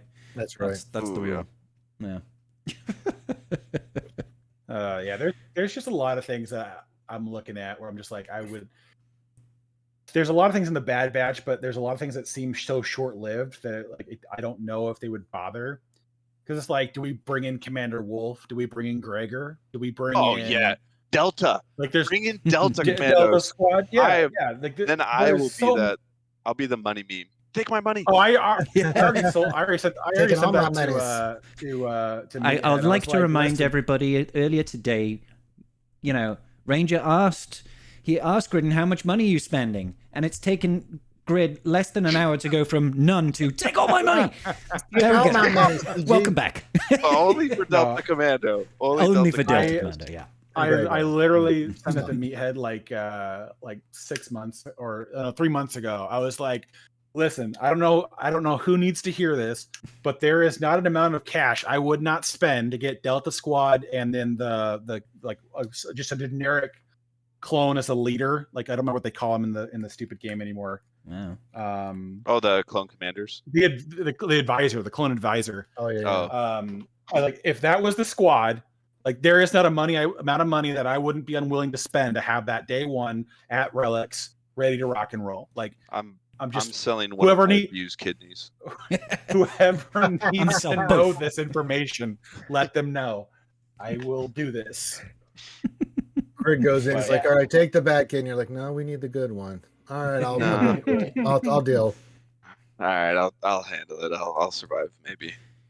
I'm like on my deathbed with like Delta Commandos. Like, here we go. It was worth it. Totally dude. worth it. No, I was Holds up his phone as I'd he be so gives his last breath. stoked for that. But that was my point with the Bad Batch. There's so many good clones from that. It's just like, Yeah. but we know they're doing a new Bad Batch squad. So it's like, okay, so we know we get Crosshair, we know we get Hunter, we know we get Omega, we know we get Wrecker. Mhm. So the question is, who's the fifth? And that's it. Is it a new Echo? Do they go, oh, Echo left, so we're going to pick somebody else? Because I can't see Asajj being a Bad Batch member. No, She could she'll still just be a she'll just be 100%. a standalone mercenary. A yeah, I could see her coming, but she would, Hello.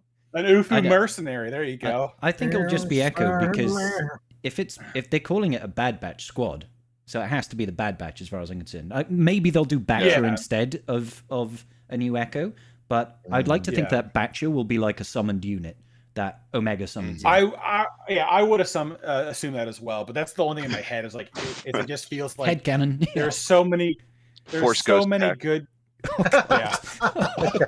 Hashtag Oh my spoilers. god. Omega's new relic material will be The broken text glasses. goggles. Yeah. Yeah. Oh, that's dark. Oh, my Oh god. God. Oh, and then Scribe, out of solidarity, you Oh have my to God. R9 her the day you get her to unlock. Oh my at 7 God. stars. I have to R9 and Omicron her, right? Because Yep, to join the yeah. other one. Solidarity. You can't Only if it's a sub deviate goal, from that yeah, now. absolutely. Actually, no. If she's really good, then Yeah, she might be. She might actually be the high single fire damage we were. I mean, told. in I'll tell you what, in TB with her Omicron at Relic 9, she actually is single target damage. Because holy shit, does she hit hard? Like several 100,000 points of damage, kind of hard. It's nuts, but it's totally not worth it. I maintain. So yeah. I just gotta move Gridden's chat or stream to the middle of my screen now because I can get the inception of I can watch You can watch Triple yourself chat on Gridden's stream while watching Gridden's chat or his chat as well. Super convenient. Gridception. This is, Warped my This is- fragile little mind. No. Yeah, I'm just a few seconds further behind on Scribe's chat now, but that's okay. So it's a We'll sacrifice survive. you're willing to make. Yes. So yeah, I'm not sure. I'm not entirely sold on. Like, to me, it seems kind of set in stone that we'll get a full Bad Batch squad, and it will be 100%. actual Bad Batch, not like we'll get whatever the name of that woman who owned the bar was that was basically just fucking them over the whole time. The Trandoshan girl. I Yeah. can't remember her name either. What was it? It's like, well, the idea I've heard floated around is that the new raid is going to be mercenary themed. Okay. And so that the Bad Batch will lead into the new raid as well. Okay. And they'll be a part of it, which would be interesting because I feel like that would be pivoting away from Peridia. Yeah. But it kind of in my head would line up because I don't know if they would do something What different. are these sound I don't know. effects? They're sound effects for people subscribing and following you. Oh, People do like, that. where's this coming from? Not I'm me, going buddy. through like SWGoH. Like, Ranger, mute, thanks, dude. Mute. You're welcome, buddy. I want Thanks to for take the it stuff, back man. now that you didn't even know what that was. Dude, my Let me ears just are go like with my so ear. unfamiliar with these sounds now. I was like, where's that coming from? I really appreciate it, man. Thank you. So, Okay. if that was it, what do you think it would be? It would be like trying to get the Force sensitive kids, out of that hellhole No and idea. escape against Hemlock No or something. idea. Yeah, no Or would idea. it be what they the would do with Zillow it. Beast? Is it the Zillow Beast? Could Ooh. there's so much about the Peridia that makes much more sense to me, but the idea that the Bad Batch is going to be a mercenary tag and they're developing that further, I think some people feel like that's them trying to build up a faction for a raid, which is, I mean, may or may not be hearsay. I don't even know, but in my head, it feels like it would be way too soon to add them being a part of an assault battle. But maybe because they did say that every era is going to lead to a new event or a new journey character. So we know that they're going to lead to something. So the question is what? So I feel like people are feeling like that's going to be the new raid because that should be around the new time for it anyways. I don't think Hera's had confirmed raid Omicron though. I wouldn't be surprised if she just gets a leader Omicron for Spectre in GAC. So you could use her in 3v3 or you could use her in short term. Just don't be Conquest, okay? Conquest or Galactic Galactic Challenges don't even exist Stop anymore. trying to make Conquest Omicrons happen, CG. I wonder if they will break free. No, refund the challenge, the Galactic Challenge Omicrons because they're basically making them nullified. Not really. You still have to do the feats for Galactic Challenges. Oh, right. You still got to do the feats. Yeah. Sorry. Yeah. That's how you earn your episode experience, or at least You're right. But yeah, I can't see them doing that. No. I mean, I'll be honest. Nobody should have applied that on me in the first place, unless you were one of those big dick swingers that have literally got every army. That's what the guys said. It's like there's two people that have that Omicron. Those who did it for the meme and those who did it because they have everything. Because they sold their spleen. That's it. Like, or they're good kidney. Well, and that's the thing too, is like I feel like the application of it was so short-lived that it wasn't worth even thinking of. They should have found a better way for that Omicron to have more stability long-term. In GACs than just like, well, on these ones it'll help with you getting these certain things done, but that's about it. And it's like, okay. I mean, if people have applied it and enjoy that Omicron, then more power to them. But that's just not an Omni I'm going to do. Nope. Yeah, that was the argument I made in our Discord a little earlier. Was like, all non-PvP Omicron should be 10 by default. There's no reason to have them at 20. Yeah, I don't understand that. People were like, oh, well, TB you use more frequently. And I'm like, yeah, but TB is such a game of just pure bloat that like all it is making it mildly more convenient for the players to basically auto a team instead of having to rely on actually playing the game mode. Can we Instead of, also, on the subject of TB, can we also just go pretty please, CG? When it gets to a certain point for a guild, if we are, say, day 1, 9-starring phase 1, give us an auto deploy to 9-star. Just fucking let us do that. If your guild does it regularly, let us do that so we can not fucking waste time. Still make us play the special missions, but like, you know what's funny? You know, let me you order. know what's funny is that I believe that Hot Utils has the capability of doing that, but they won't because it's one of the one of the things that where it gets way too close to violating TOS. Yeah, okay. And so they're like, we won't touch it. But if I remember correctly, that they were like, we can do it because they can you can use the hotbot to auto deploy your platoons. Yeah. So like we could do it, but CG's always been adamant about you can't make the bot play the game for you. Yeah. And so that was which is fair, to be honest. But line. Yeah. All I'm which saying is fair, but if you can demonstrate that you can 9-star a phase, get every star in a phase, I think they should be an option to just be like, repeat last TB's score or something like that, and just take away everybody's units. There should be honestly a way for guild leaders to within like the last hour deploy undeployed GP. Oh yeah, that'd be nice. That'd be nice. Because like we had like 4 people in phase 5 that didn't show at all. And now, granted, you missed out on the star. We snuck over barely. One of them came in the last 5 minutes and got there, but it's like just the ability to have some more guild tools would be nice. Yeah, in that respect.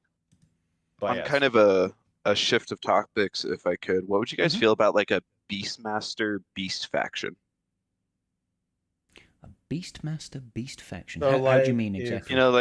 Meaning like bringing things like Wampas.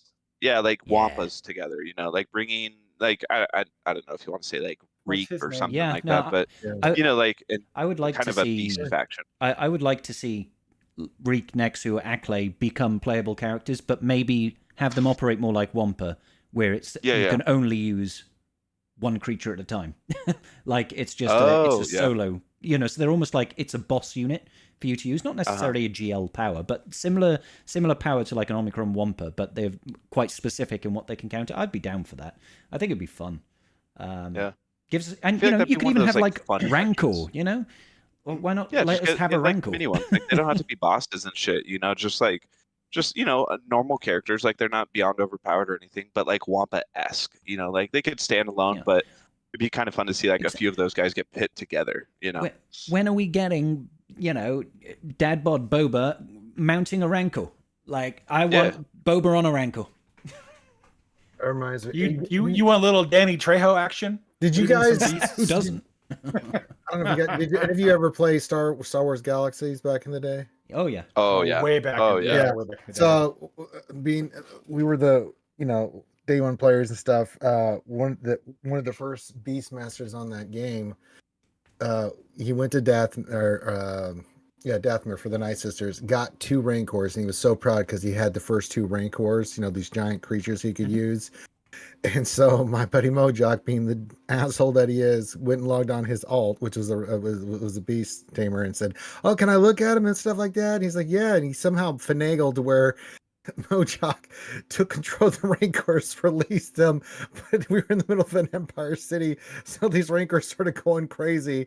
All the Imperial troopers, ATSTs, and stuff killed them. No! And then he logged out. Asshole! It was the funniest thing ever. He's like, this guy flung his heart around trying to control the Rancors again, and seeing all the Empire come in and start killing them. I mean, oh my god, it just made me think of that. Every time I think of Rancors, that story goes into my head. Is like, hey, can I see him? Yeah, release. Oh, that's such a dick move, man. Would have been funny though. I gotta be honest. Well, anybody that played light side, I think we were just like, we hate him because we were the only evil guys around. So we pretended we played evil all the time. We were complete dicks. So, but yeah, that was the funniest thing ever to see that guy try to catch his Rancors. He was so proud of him getting nuked by the Empire because of it. Oh man. It would be fun. It would be fun to have that kind of option to have like characters that have they're large units that it can only be them on the battlefield. That would be interesting. I don't know how they balance that though, because a 1v5 with great difficulty is interesting. With great difficulty. Amounts of stress. Probably. I do agree. I like it in principle. I would love to have the Nexu from like TB, where just like, oh, you got like 2 stacks of blood on your character, and I instantly defeat you, and I instantly defeat you, and you. Oh, look, the fight's over. Either did. Yeah, it's always great when you've got like Maul in that team, and you start doing Seething Rage, and Maul just goes blat blat, and then dies. You're like, oh, yeah. Okay, it was good having you, Maul. Thanks for your input. Yeah, I'm picturing what's that character? It's one of the Jedi Masters that gets like exiled in Force Unleashed. It's one of the Jedi Masters that like hangs out in the junkyard.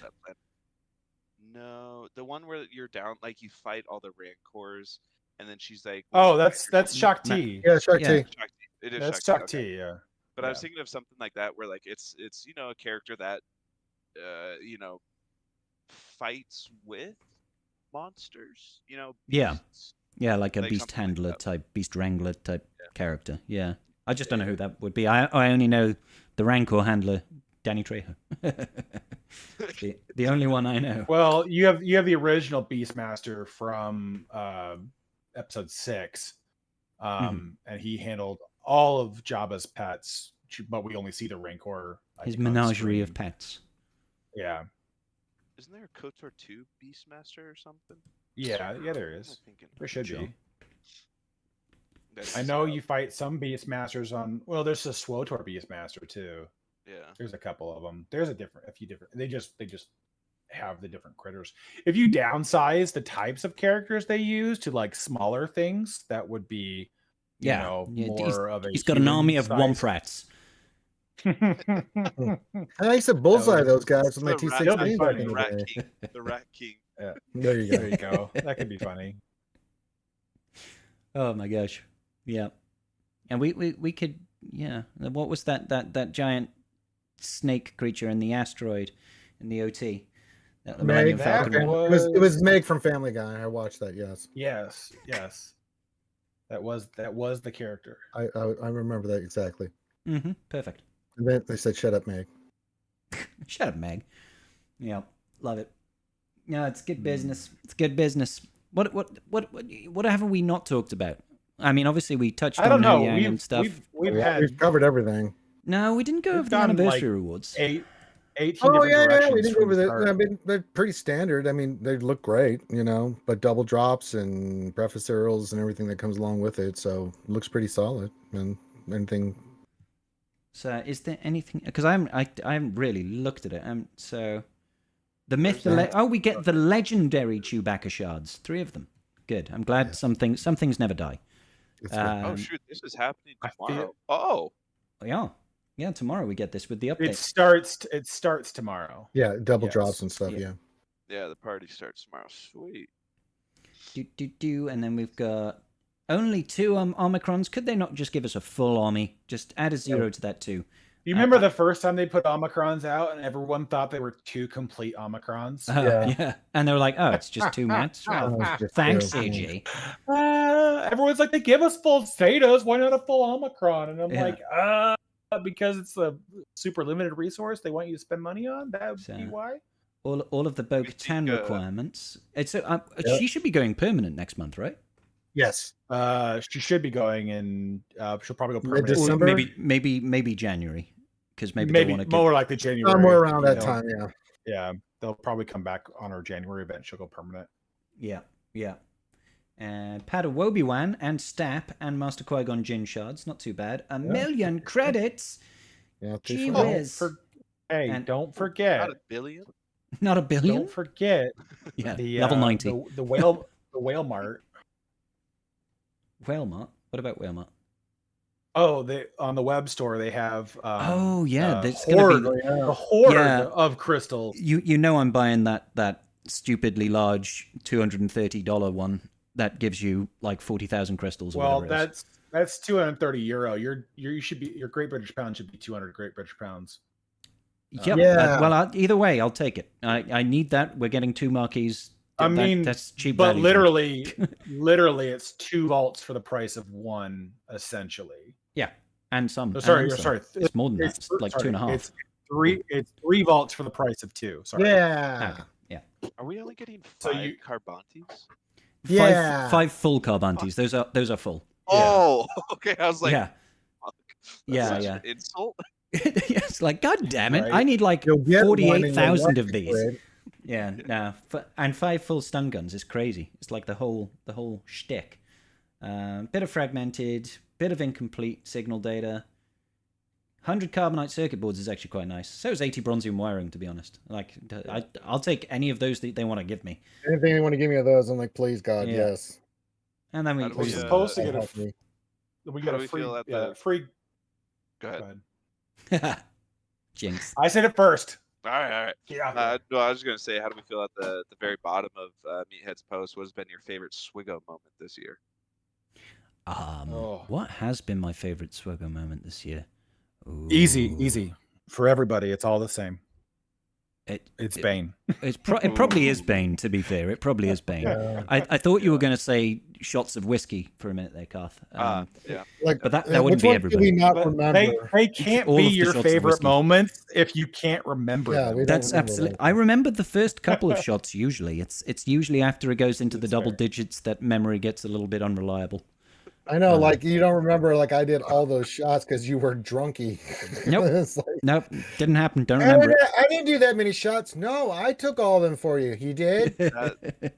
That counter changed real fast from I think it was 19 to 22. I was like, oh god. Oh God, it was. Yeah, they kept donating, and I was still making a big dent. But at that point, It was I mean, impossible. Scribe couldn't find the door. No. Dude. No, Oh, there was.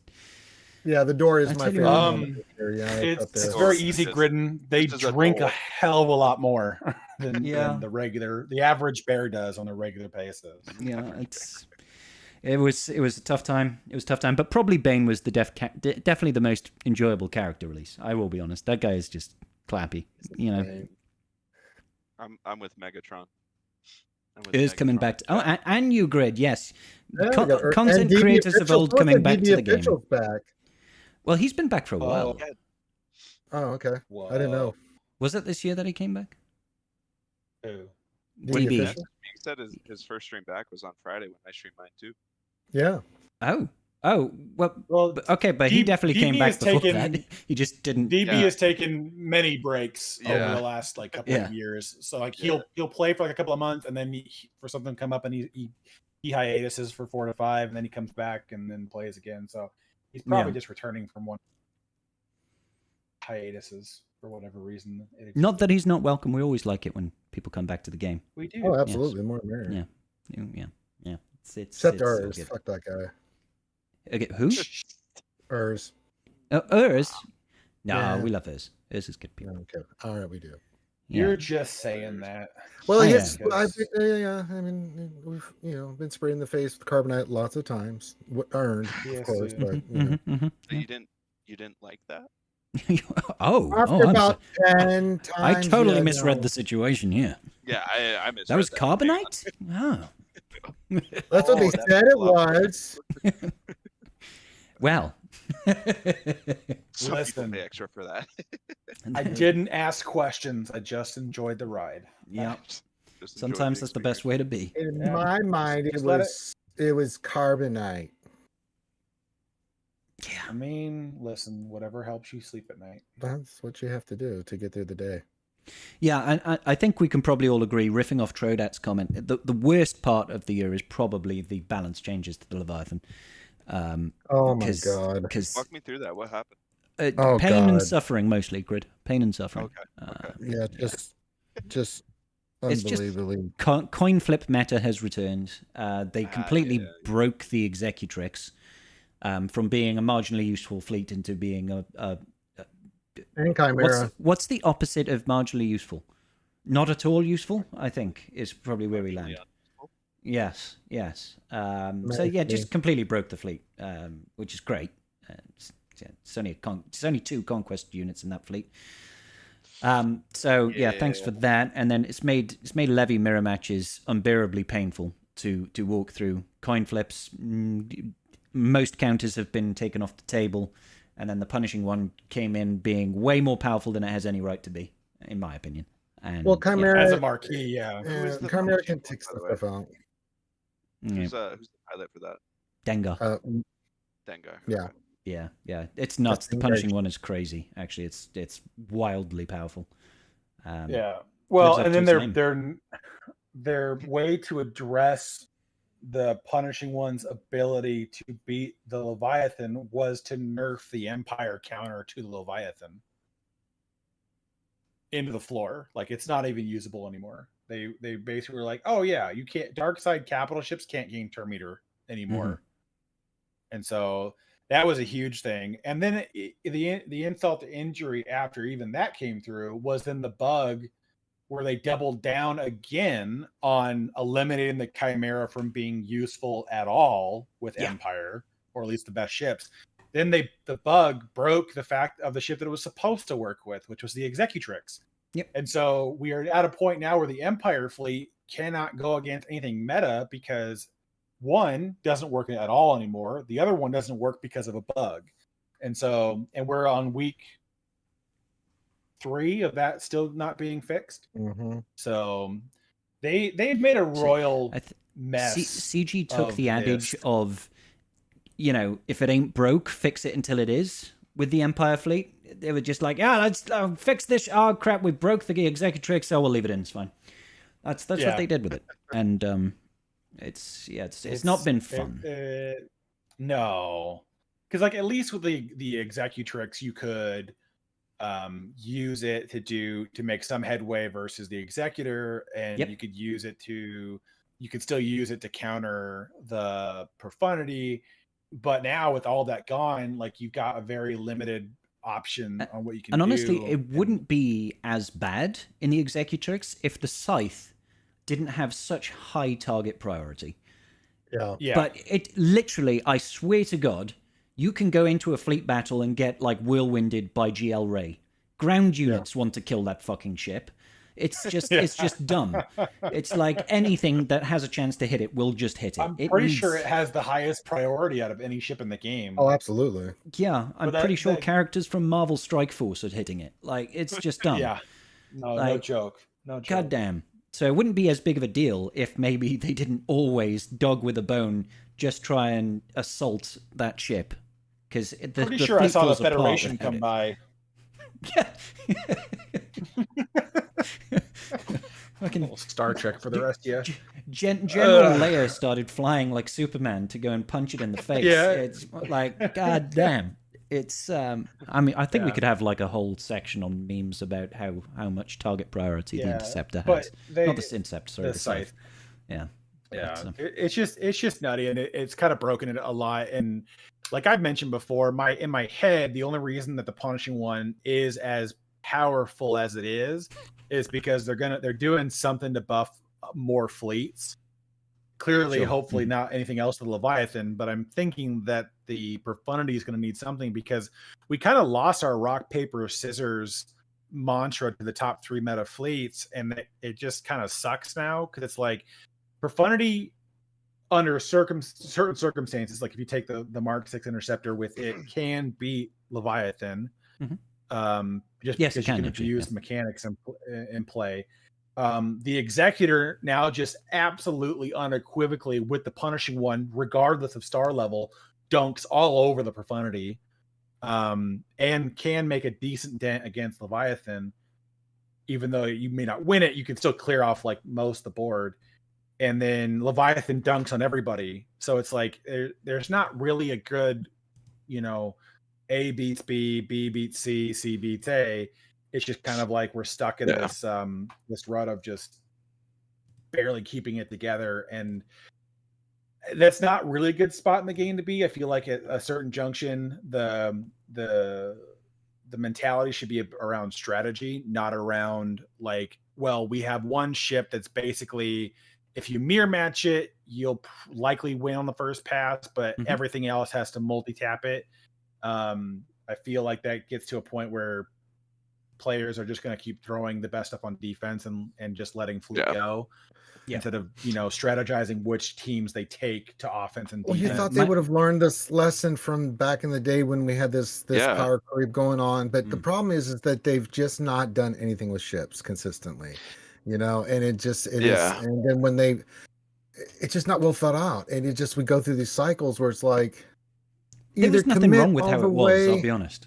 No, there's not a damn thing wrong with it. They finally got it balanced, but they're like, well, let's not have that. And it's like, so I'll reiterate. The problem was punishing one. All right, punishing one came out. It fucked everything up. Okay, that's what happened. Sorry, Grid. Go ahead, dude. I was gonna say, like, I remember that happening with back when what's the First Order ship again? The Echelon. Finalizer. The Finalizer. When there's that brief moment where Finalizer somewhat regularly, although kind of difficultly, beat the Executor.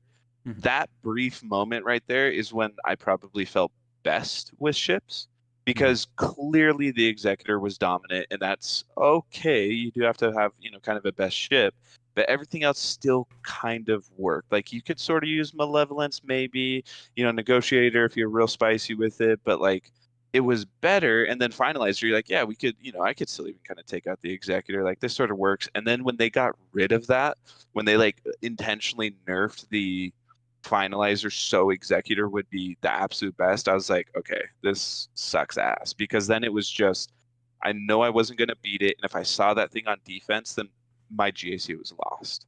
And I feel like that's frustrating. I mean, it's been that way for such a long time, but it's just, it negates your, the investment that you made into your tunes. I feel like, anyways. Well, and that's what punishing one did to the meta is. Because I see that then. Punishing one came out and basically said the number one Leviathan lineup is now walked over by Executor, and CG wasn't happy with that. They didn't want it that powerful, so they were like, "Well, in all of our testing, the dagger holds." But the problem is with the dagger in the starting lineup, then the mirror matches were easier because you could just take your Sith fighter, get your turn meter, and run. So their way to solve this problem was to not allow, while the dagger is in play, the enemy capital ships can no longer gain, or dark side capital ships can no longer gain turn meter, which that negated Leviathan. Bonus turn meter. Sorry. That negated the Leviathan counter mirror match by using the Sith fighter. And so while that solved that problem, it completely eliminated the ability for the Empire counter to work at all anymore. And so basically in one stride, we eliminated 3 counters. And now it's like, if you do not win this coin flip at the beginning of the match and you both have dagger present, you have like an 80% chance of losing the match, depending on how you play it. Like, there's just sometimes where certain strategies work better, some rely on some RNG, but it's not a fun way to play the game where it's like, if I lose within 2 seconds of the match opening, it's over. The whole fight's over. And that's like a lot of the animosity is coming from. It's just like, you course corrected way too hard. Because definitely. Yeah. I'm doing a Leviathan mirror match right now, and I have no idea what I'm doing. You went first. You went. No, he went. Then you win. You went first, so it doesn't matter. You win now. Auto. Do I just press abilities? You could. Just press abilities, reinforce first, and then bring in your Sith fighter, and you're done. But they'll never catch up to you. So no matter what happens after this, they'll never do enough damage to kill you. You said bring in Sith fighter? That's or Interceptor. No, Interceptor needs to come in second. Yeah. Second, okay. But it doesn't matter. Yeah, it doesn't matter what you bring in first. Genuinely, the Sith fighter almost just doesn't matter full stop anymore. It's kind of useless. You can't gain the turn meter from it anymore unless Dagger dies. So you want to get rid of Dagger first then? You can try, but You good can luck. try. They've got crazy sustain. It's got stupid levels of sustain. Dagger gains the protection recovery when the concussive mines blow up. So it's very, very hard to get rid of it efficiently. But basically, the way the match goes, if you go first, it's impossible. The AI plays like absolute trash, and then you guarantee outrun to the ult no matter what happens the rest of the fight. That's not fun. No, and if you lose it, it's like guaranteed to lose the fight. So there's nothing you can really do about it. It's just a crock of crap. I don't know why they decided that was their react. They're adjusting to make the dagger the de facto starting lineup. Was such an Why did it just blow up? Because your the hanger ability. second the second special. God, this is disgusting. So you have a little blue buff on your characters, on all of them. They all have the same little blue buff. Yeah. The only reinforcement that you have that won't instantly defeat or instantly die when it reinforces is the interceptor, because it can't be instantly defeated by that ability. So when you reinforce with the interceptor now, you just ignore it and then blow up their Sith bomber and you're done. Jeez. Should have used the basic there, but that's okay. Yeah, the basic will be an insta kill when it's got more than 40 stacks. Oh, okay. That's handy. And Grid, you would have missed this, but there was a time when the basic of that ship could target the enemy capital ship and blow it up. Kill the capital ship. It was such a wild bug. It was the best. You could bug target ever. the capital ship and hit it with a basic. It was so funny, man. And the shot also takes like a minute to reach the capital ship. So you'd be like, pew, and it would be like, shh. And the capital ship just disappears. Yeah, we were kind of hoping they'd keep it and then do something different, but no, they decided not to. It was really funny. But, I'll be honest. It was funny for like a week. It happened. That's so awesome. Oh, that was good. Damn, that is easy. It's easy when you win the coin flip.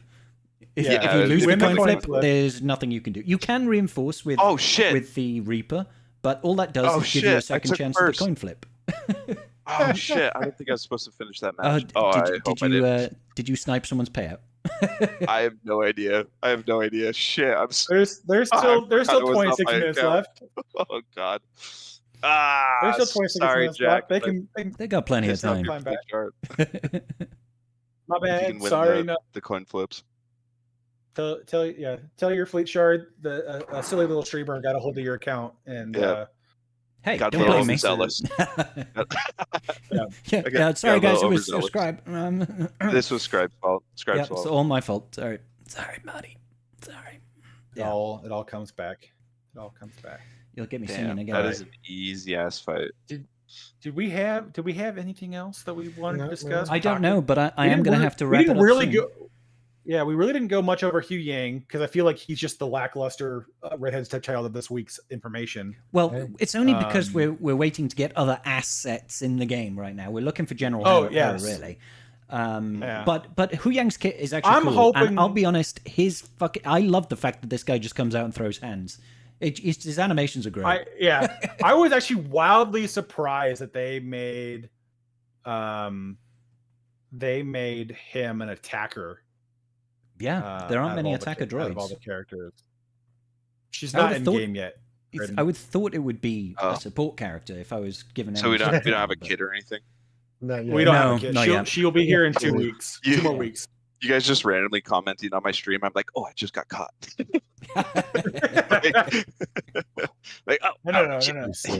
No. It isn't watching now. I have the Inception going on. But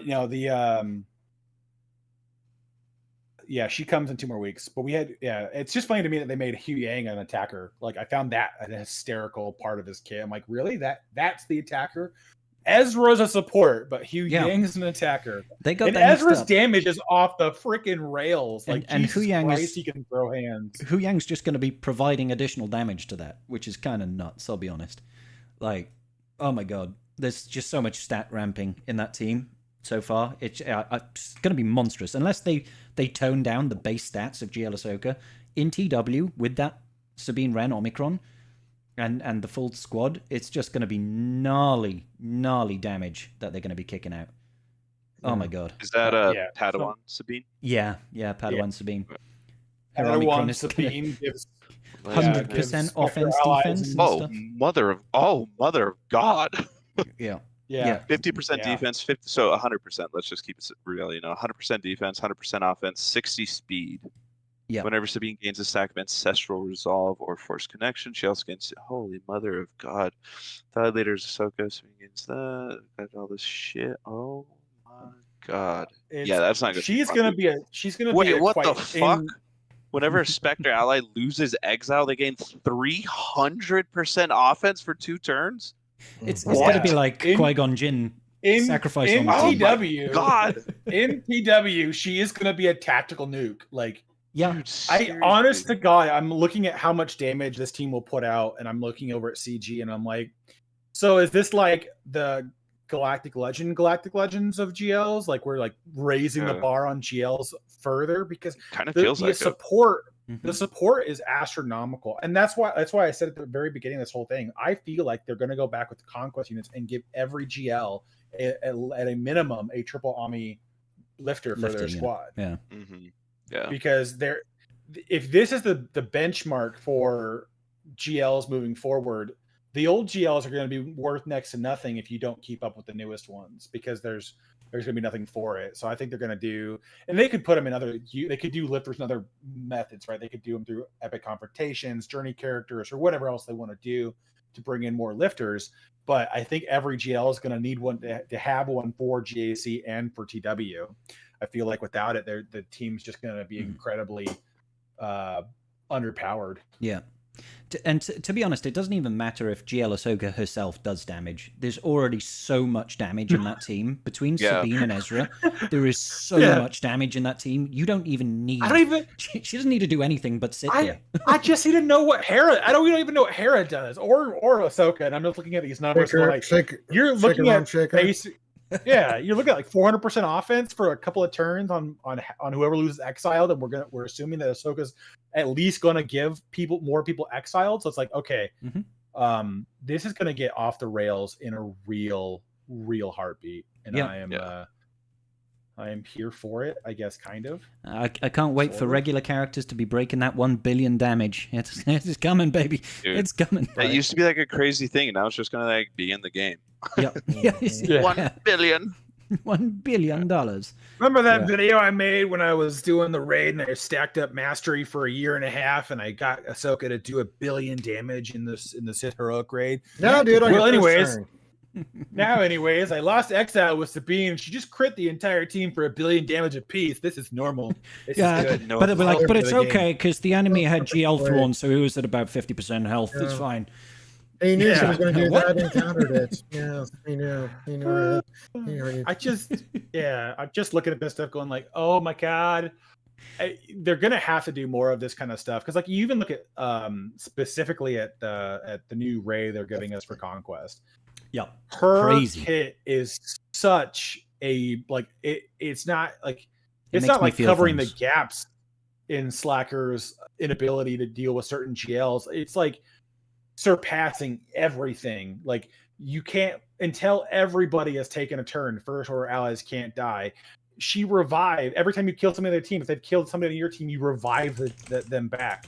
Like there's so much mechanics. The double AoEs, the basic that hits multiple times. Slacker's going to be this perpetual like massive alt character after this. Like we're just going to be like, oh, by the way, I went into alt. Rey took a turn. I'm back to alt charge. By the time Rey takes her second turn while I'm in my 4-turn alt, I'm back to full charge again, and then we're good to go. And it's just like, oh my God. Do you like dealing damage to Slacker, or do you just want a permanent damage immunity, no cooldown Slacker? Yeah. I thought so. Yeah. It's so nuts. It's crazy.